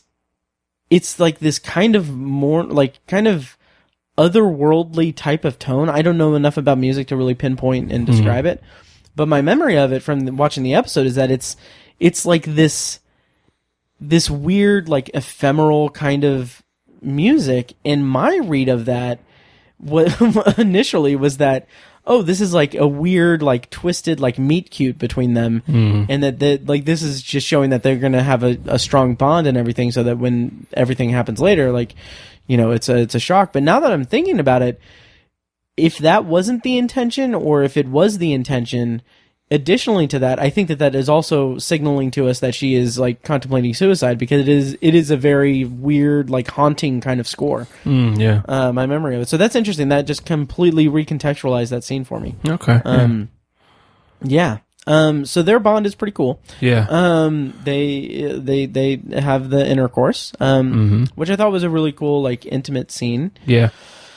And then we get the people that try to buy her. Right. I thought that was a pretty cool. I don't know. I mean, it was sudden, and it was also kind of. I don't know. It was neat. Yeah. Yeah. I was fine with it. Yeah, I thought it was, and it was a good onus for the, for their separation and stuff like that. We didn't have the Lincoln Tunnel thing. That was my next point. Yeah, which is so, it's so iconic from the book. How did you feel about that change? I'm okay with it. I thought the sewer thing was still pretty gross and pretty shocking. I don't think it's as effective as Stephen King's writing in the tunnel and everything. I agree. I think that's hard to top or that's hard to depict, I guess. But I thought it was still pretty good, and it wasn't as satisfying, but it served its purpose. I totally agree. I did feel like it served enough of a purpose for Larry's character development to be fine. Like, I was fine with it being changed from the source material in terms of the location and everything. So I was fine with it. I thought it was good. And also just the vision of his mother, like, that was really effective. It was, yeah. Yeah. And we also didn't talk about Wayne Stuckey, the guy when he's at his premiere and everything. I thought that was fine. Like, that was, and because in the book he's like his drug buddy that gets him all the drugs, and it's like the party that he's having because he has all the money. It's like, obviously they don't have enough time for that. Right. So I like the change that they made there. Yeah, that was all right. Yep. So how did you feel about what we saw of Larry and Nadine in this episode? So we see kind of this, and this can fold into the talk about Larry arriving at the Boulder Free Zone. But, like, how did you feel about that? Did you detect, like, a stark difference between how he was treating with Rita and how he interacted with Nadine and Joe. Yeah, I feel like he's being much more cautious, because he feels guilty about what he did to Rita and stuff like that. So I get it, and I think that's pretty prevalent and pretty obvious. But I feel like in the book and in the '90s miniseries, Larry is very enamored by Nadine. Yeah. And he wants her bad. Yeah. And he eventually overcomes that to Nadine's detriment. But so far in the series, I don't feel that. I think he feels some affection for her, but I don't feel like he has that, full on schoolboy crush thing going on. The lust he had for her. Right. That's not there. And it could be there later. I hope it is, because I feel like that's really important for his character, and I hope that's there. I hope there's a Lucy Swan's character, but they could do something where he has a thing. I don't know. I could see them finding a way to not have the Lucy Swan character, and that's fine. If they do it right, but I think it's important that he really starts to fall for Nadine, and we haven't really seen that yet in these first 3 episodes. Yeah, and that is another issue that I have. Like, this is where it's slowly starting to build up the nonlinear format being a problem with me, because in the chronology, they're in the Boulder Free Zone now. There is a ton of backstory that we have not seen between Larry and Nadine. And it's it's presented like it's some kind of mystery. Like the end of the episode is Rita taking the pills and everything. And we don't get the flashback to him meeting Nadine until the next episode. And it's it just feels like it's concealing this pairing and this relationship or what have you between Larry and Nadine for no other reason than they don't want to tell the story linearly, in a linear way. It doesn't have any type of strong payoff at the end of the episode or anything. I just feel like it's kind of, I don't know, but I did where he's showing the house or the house, they're getting settled into the house, and I do think I think at some point he says something like he's going to sleep on the couch or something, or sleep downstairs or whatever, and I think that's where I like the nonlinear structure, because that communicates the growth of the character between his companionship with the 2 women in the chronology.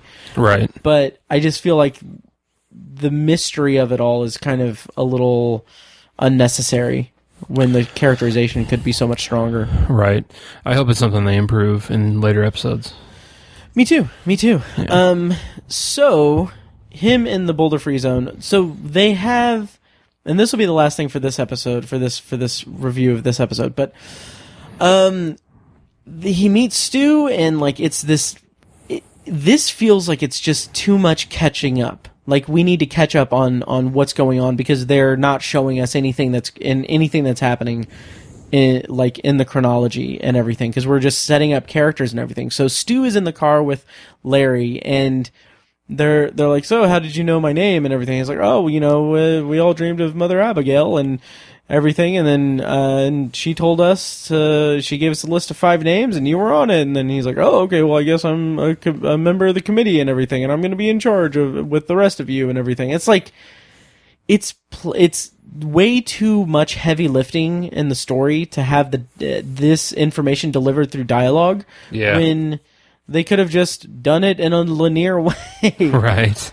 And then also I really had a problem with him just being like, "Oh, and is Harold here? Because I've been following his signs and everything." It's yes, you're telling us this, but we're not seeing it, because we haven't seen any of Larry's journey outside of his companionship with Rita and Nadine. And that bothered. It takes me out of the show.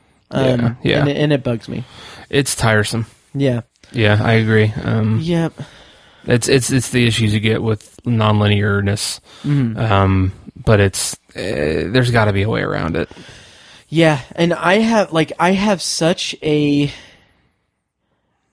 I don't know if I'd say it now, but yeah, I'll talk about it in when we review the third episode. So that's fine. Overall thoughts on Pocket Savior? Definitely a lot of things to like. I agree about Jovan Adepo. I like him as Larry Underwood a lot. And I really liked Heather Graham too. Me too. Hadn't seen her in much lately, and she was great. Yeah. Great casting for Rita. So yeah, I like all that stuff. I like Amber Heard a lot as me too. As Nadine. I think that's great casting. So yeah, a lot of things to like, but some of the changes are a little worrisome, or like, I'm just curious how all this is gonna incorporate in the larger picture. If they're gonna come back to things or flesh things out more in other episodes because of the non-linear story. It's starting to show, the cracks are starting to show more, I guess, with the non-linearness. Yeah. Yep, I totally agree. Yeah. So that's our review of Pocket Savior.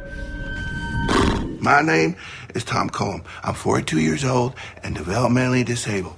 Please do not be alarmed by my behavior, for I have difficulty reading social cues. If you find my behavior inappropriate to the situation, please tell me, and I will endeavor to change. I'm a hard worker, very strong, and capable of basic physical labor. I cannot read, but I can follow simple direction. If you know of employment opportunities, please contact Ms. Sykes at the Center for Handy-Capable Workers. What's the matter, mister? What? You sure are quiet. M-O-O-N, that spells quiet. Did I forget to tell you I can't read? Sometimes I do. It's a lot to remember. My name is Tom Cohen. I'm 42 years old. Yeah. All right, and so we are going to go into our review of Blank Page, which is episode 3 of The Stand from CBS All-Access. This originally aired on New Year's Eve, 2020. The plot for Blank Page is Flag communicates with Nick and Nadine and sends a message to Abigail and the committee.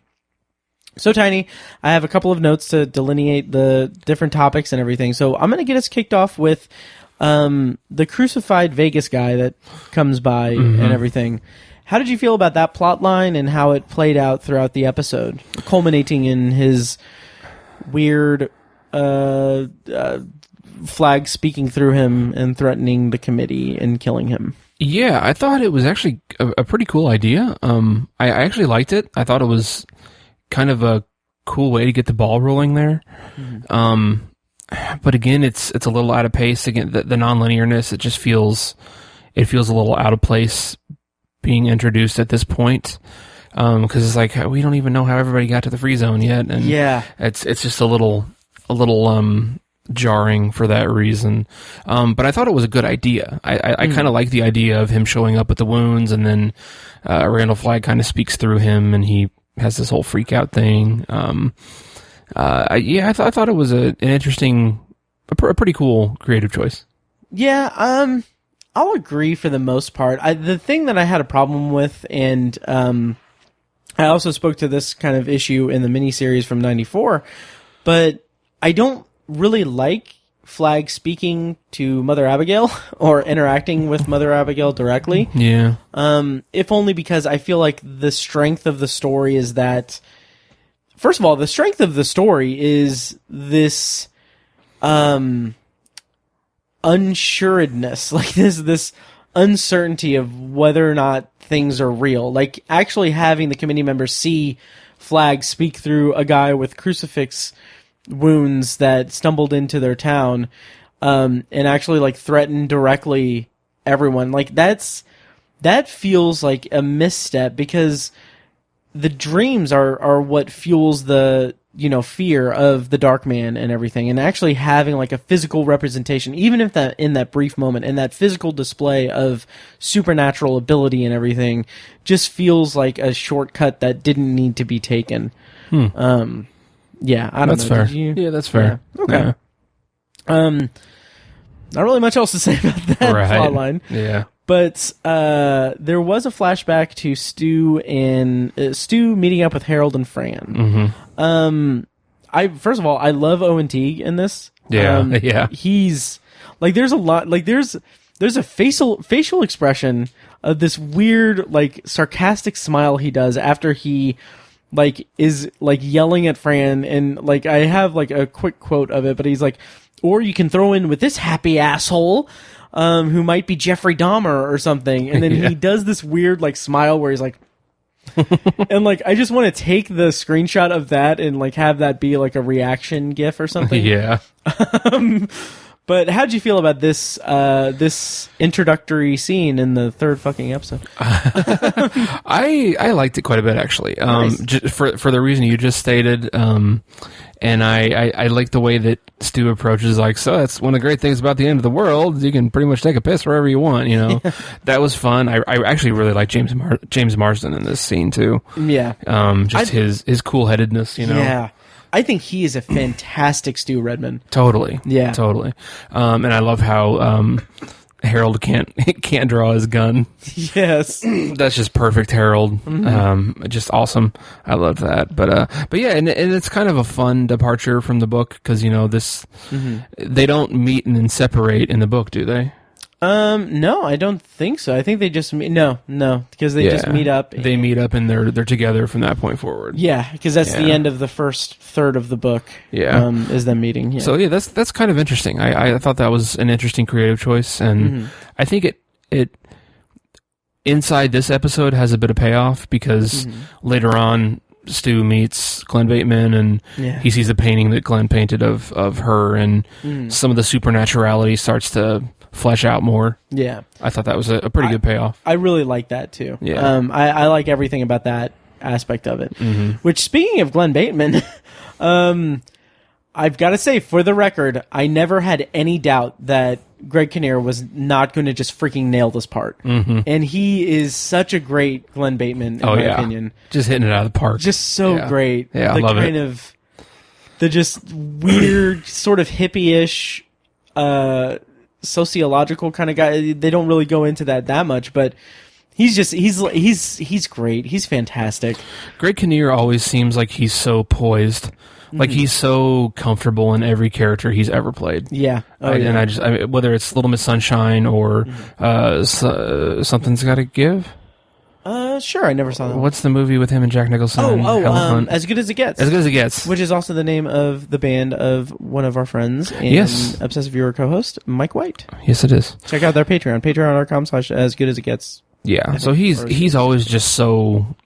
his presence on screen, I've always loved it, and I just knew he was going to crush Glenn Bateman, and he did just in this episode, yeah. Yeah, and the thing with the paintings, I feel like that is... I don't remember that being the unifying thing from the book, because the book has them all dreaming the same dreams, and that's how they come together and figure out that, oh, we need to find this old lady. Right. But I love the kind of shortcut of the paintings, because that seems like it's borrowing heavily from the plot of Doomickey, which is interesting because Castle Rock also had like a reference to Doomickey to an extent, like a light reference at the end of season 1. With one of the characters being in like the house from Doomickey. So it's just interesting that these two like modern Stephen King properties is like toying with Doomickey, and Doomickey has never been adapted or anything. Yeah. So, but yeah, I like that. Did you make that connection? Because it's been a long time since you've read Doomickey. I didn't. Okay. Did not. Okay. So yeah. So anything else about Glenn Bateman, or should we? No, I'm hoping we're gonna get some more of them. Yeah. Me too. So this episode, and this is the kind of where the title comes from, is Nick Andros. We get our introduction of Nick Andros. How did you feel about Henry Zaga, I think is his name? Henry Zaga, yeah. Yeah, his portrayal of Nick and how they created Nick in this miniseries so far. Yeah, he's good. He's fine. Yeah, I'm not blown away by him or anything, but he's definitely not doing a bad job. Right. Yeah, I've liked everything so far. I was okay with them skipping the whole sheriff thing and all that drama because they did it in an interesting way. Yeah. Where he wakes up in the hospital and his attacker's there, handcuffed and everything. I think that encapsulates all that in a pretty succinct way. Yeah, I totally agree. That's a good way to kind of economize the character development. Totally. And he still has the attack. He was still attacked, and I I was intrigued by the whole him losing his eye thing. Yeah, I thought that was interesting.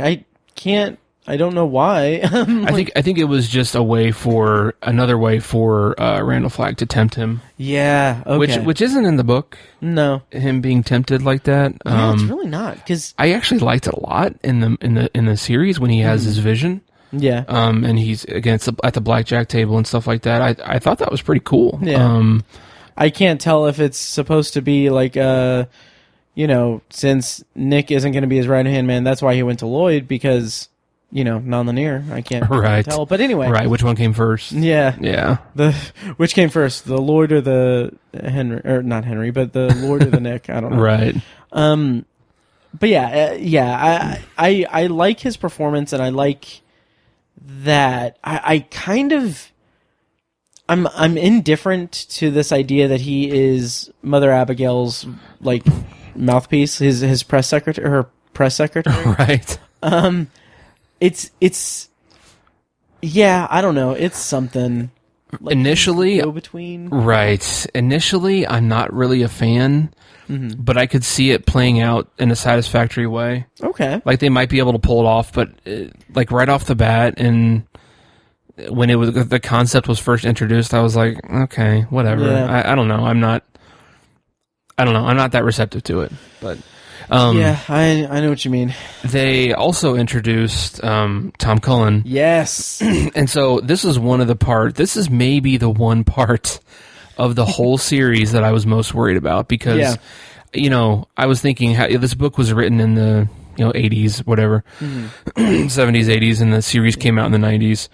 And, I was wondering, how do you do this character in 2020? Right. Because you have to be very careful, right? Yeah. Because, and again, I'm not being politically correct. I'm just saying this could be a highly offensive character. Yeah. And the character in the 90s miniseries was relatively offensive and not in the best taste, right? No. And in the book, obviously a more extreme version of that as well. So, sure. Not that I'm holding that against either the book or the 90s series, but right. I was just worried about how they were going to pull this off.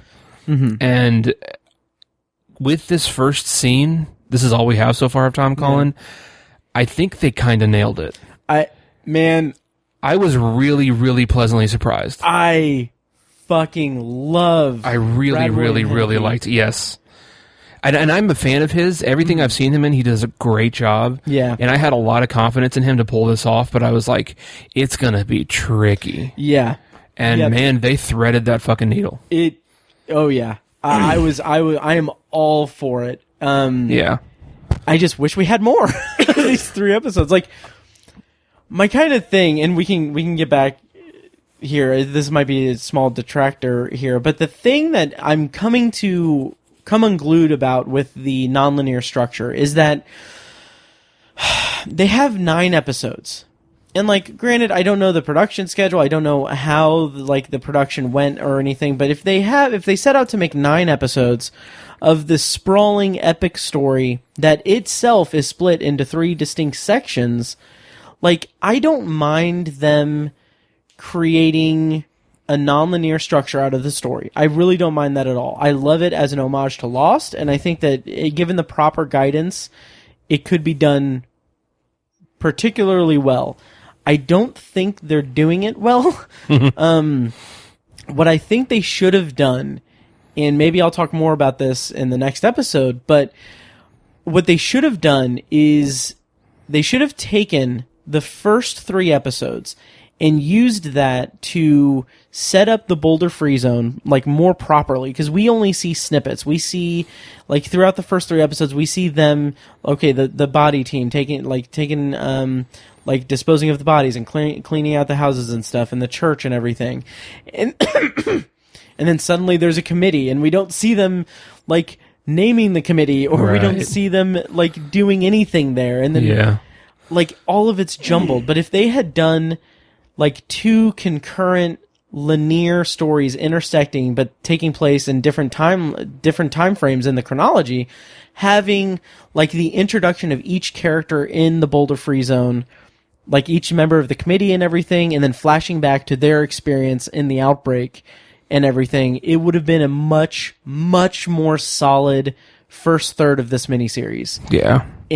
But now, like, we are a third of the way through this miniseries, and we know that Trash Can Man is in the show. Right. We've not seen him. Mm-hmm. We're still being introduced to characters. Right. We've had one scene with several, like one individual scene to showcase the several like major players for the most part, like a handful of the several major players, I should say, and it feels way too jumbled to me. Yeah, so, and Mother Abigail is basically still just a concept at this point. Yeah. Oh yeah, and the whole miniseries no Vegas opens. Yeah. Well, yeah.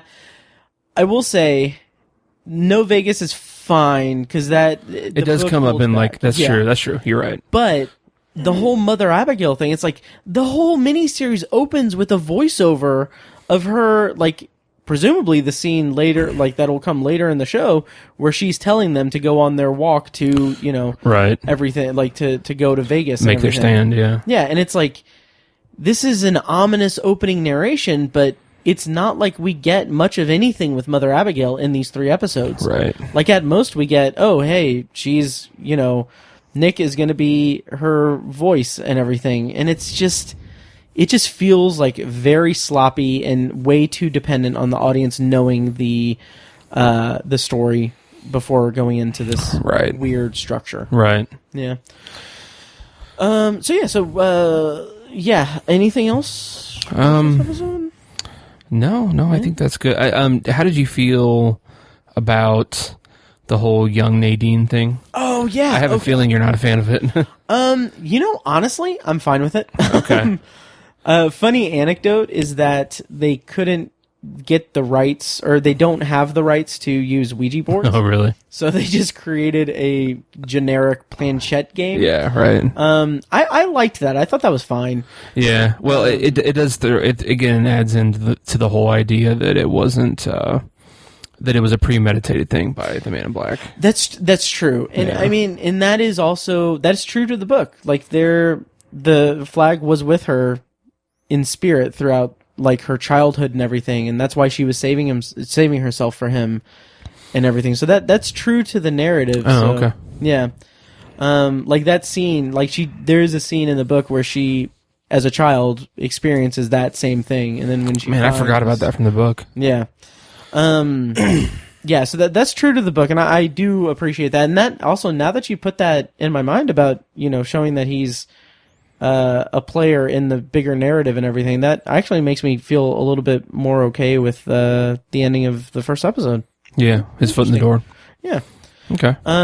So much like Randall Flagg, we've put our foot in the door of reviewing this this 9-episode miniseries of The Stand. Any closing thoughts on Blank Page? Oh, we didn't really talk about the Nick is tempted by Flagg, and he is visited by Mother Abigail. Like, he has a choice between the two, and I like that in terms of good versus evil and everything. How'd you feel about Alexander Skarsgård and Whoopi Goldberg in their respective scenes with Nick?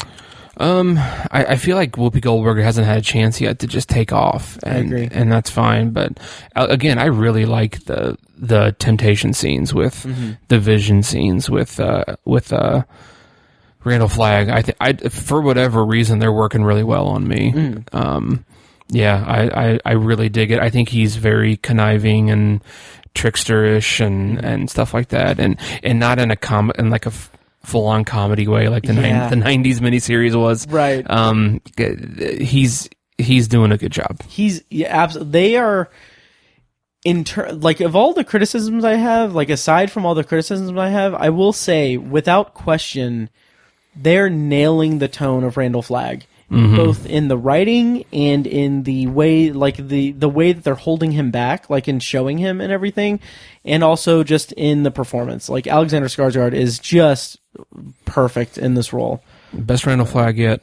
Yep. Yeah. To the 90s series, and then the movie that we shall not speak of. Yeah, exactly. I don't think there was a movie. I don't know. Check out our 5 cumulative hours discussing that fucking movie. Anyway, so And a commentary track. Yeah. But the commentary track is only like 82 minutes because... That's how long the fucking movie is. Yeah. Anyway, so we're now to go back to my cheesy thing. I first of all, I liked the episode. Overall thoughts on Blank Page? Good, bad? Yeah, good. Pretty good episode, yeah. Yeah, solid.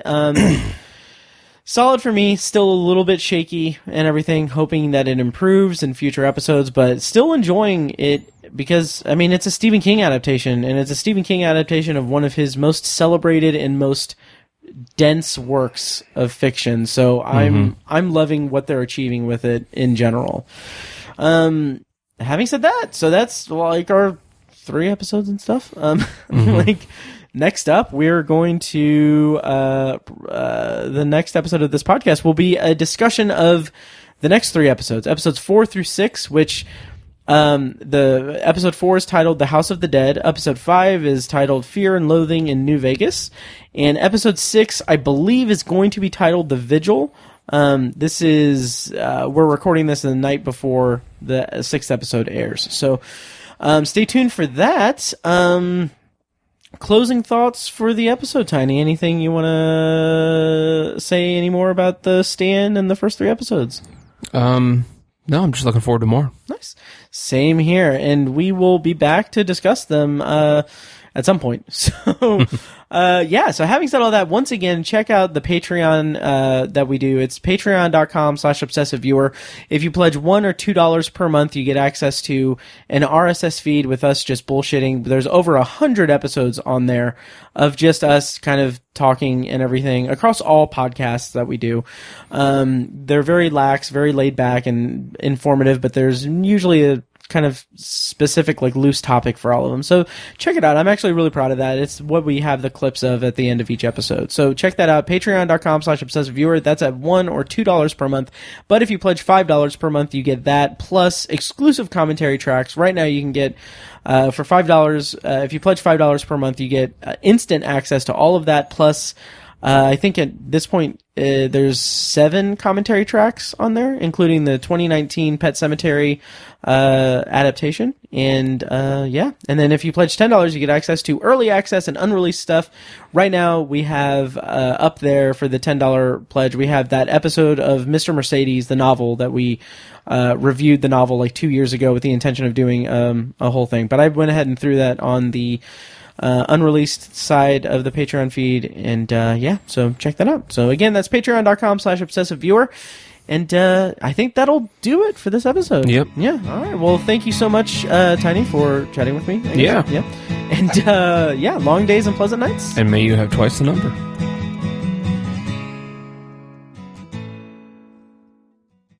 And now, here's a short clip from our Patreon exclusive RSS feed. To hear the full clip and more exclusive Patreon content, go to patreon.com/obsessiveviewer and become a patron at the minimum rate of $1 per month. Thank you and enjoy. Wow, okay. It's I'm telling you, like I went in for the consultation when I was first diagnosed like almost 2 years ago, and the lady was getting ready to stick me, and I was like, I don't freak out about needles, but nobody likes needles, right? Yeah. So I was sitting there kind of getting myself ready, like, okay, and she stuck it in, and I was like, oh shit, all right, well, that's fucking nothing. And like, I literally could not feel it. Sounds like my personal life. That's what she said, right? Yeah. She stuck it in, and I couldn't even feel it. Jesus Christ. Tower Junkies is edited and produced by Matt Hurt and presented by ObsessiveViewer.com. For a full archive of our episodes, go to towerjunkiespod.com/archive. You can also like our Facebook page at facebook.com/towerjunkiespod and follow us on Twitter at towerjunkiespod. If you enjoy the show, please take a couple minutes to leave us a rating and a quick review on Apple Podcasts. This is the easiest way to support what we do, and all it costs is just a little bit of your time.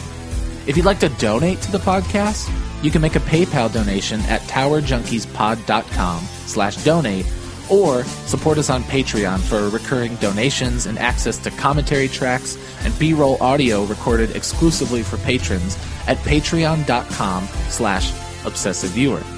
Every donation goes toward paying the fees to keep the podcast running and is greatly appreciated. For official Obsessive Viewer merch, including shirts, mugs, phone cases, and more, visit our TeePublic store. You can find a link to the store in the show notes of this episode and at obsessiveviewer.com/donate. Or you can simply search for Obsessive Viewer at teepublic.com. For information about our annual live event showcasing short horror films from local filmmakers, check out shocktoberinirvington.com. And for an archive of all our events, as well as news about potential future events, head over to obsessiveviewer.com/live. For more podcast content, you can find our flagship movie and TV review and discussion show, The Obsessive Viewer Podcast, at obsessiveviewer.com and on Twitter at obsessiveviewer.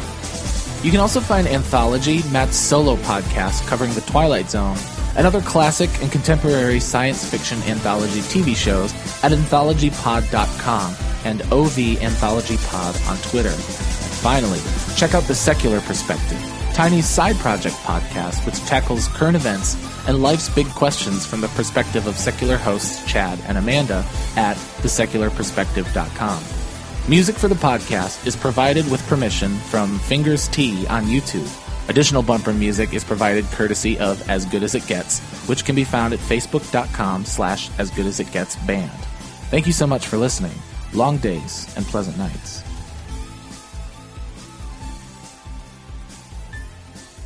Kitty! My great pleasure this delightful post-apocalypse season will be to kill Mr. Stewart Dogcock Redman. And just maybe, I'll kill her, too. You ain't no nice guy. Oh my god.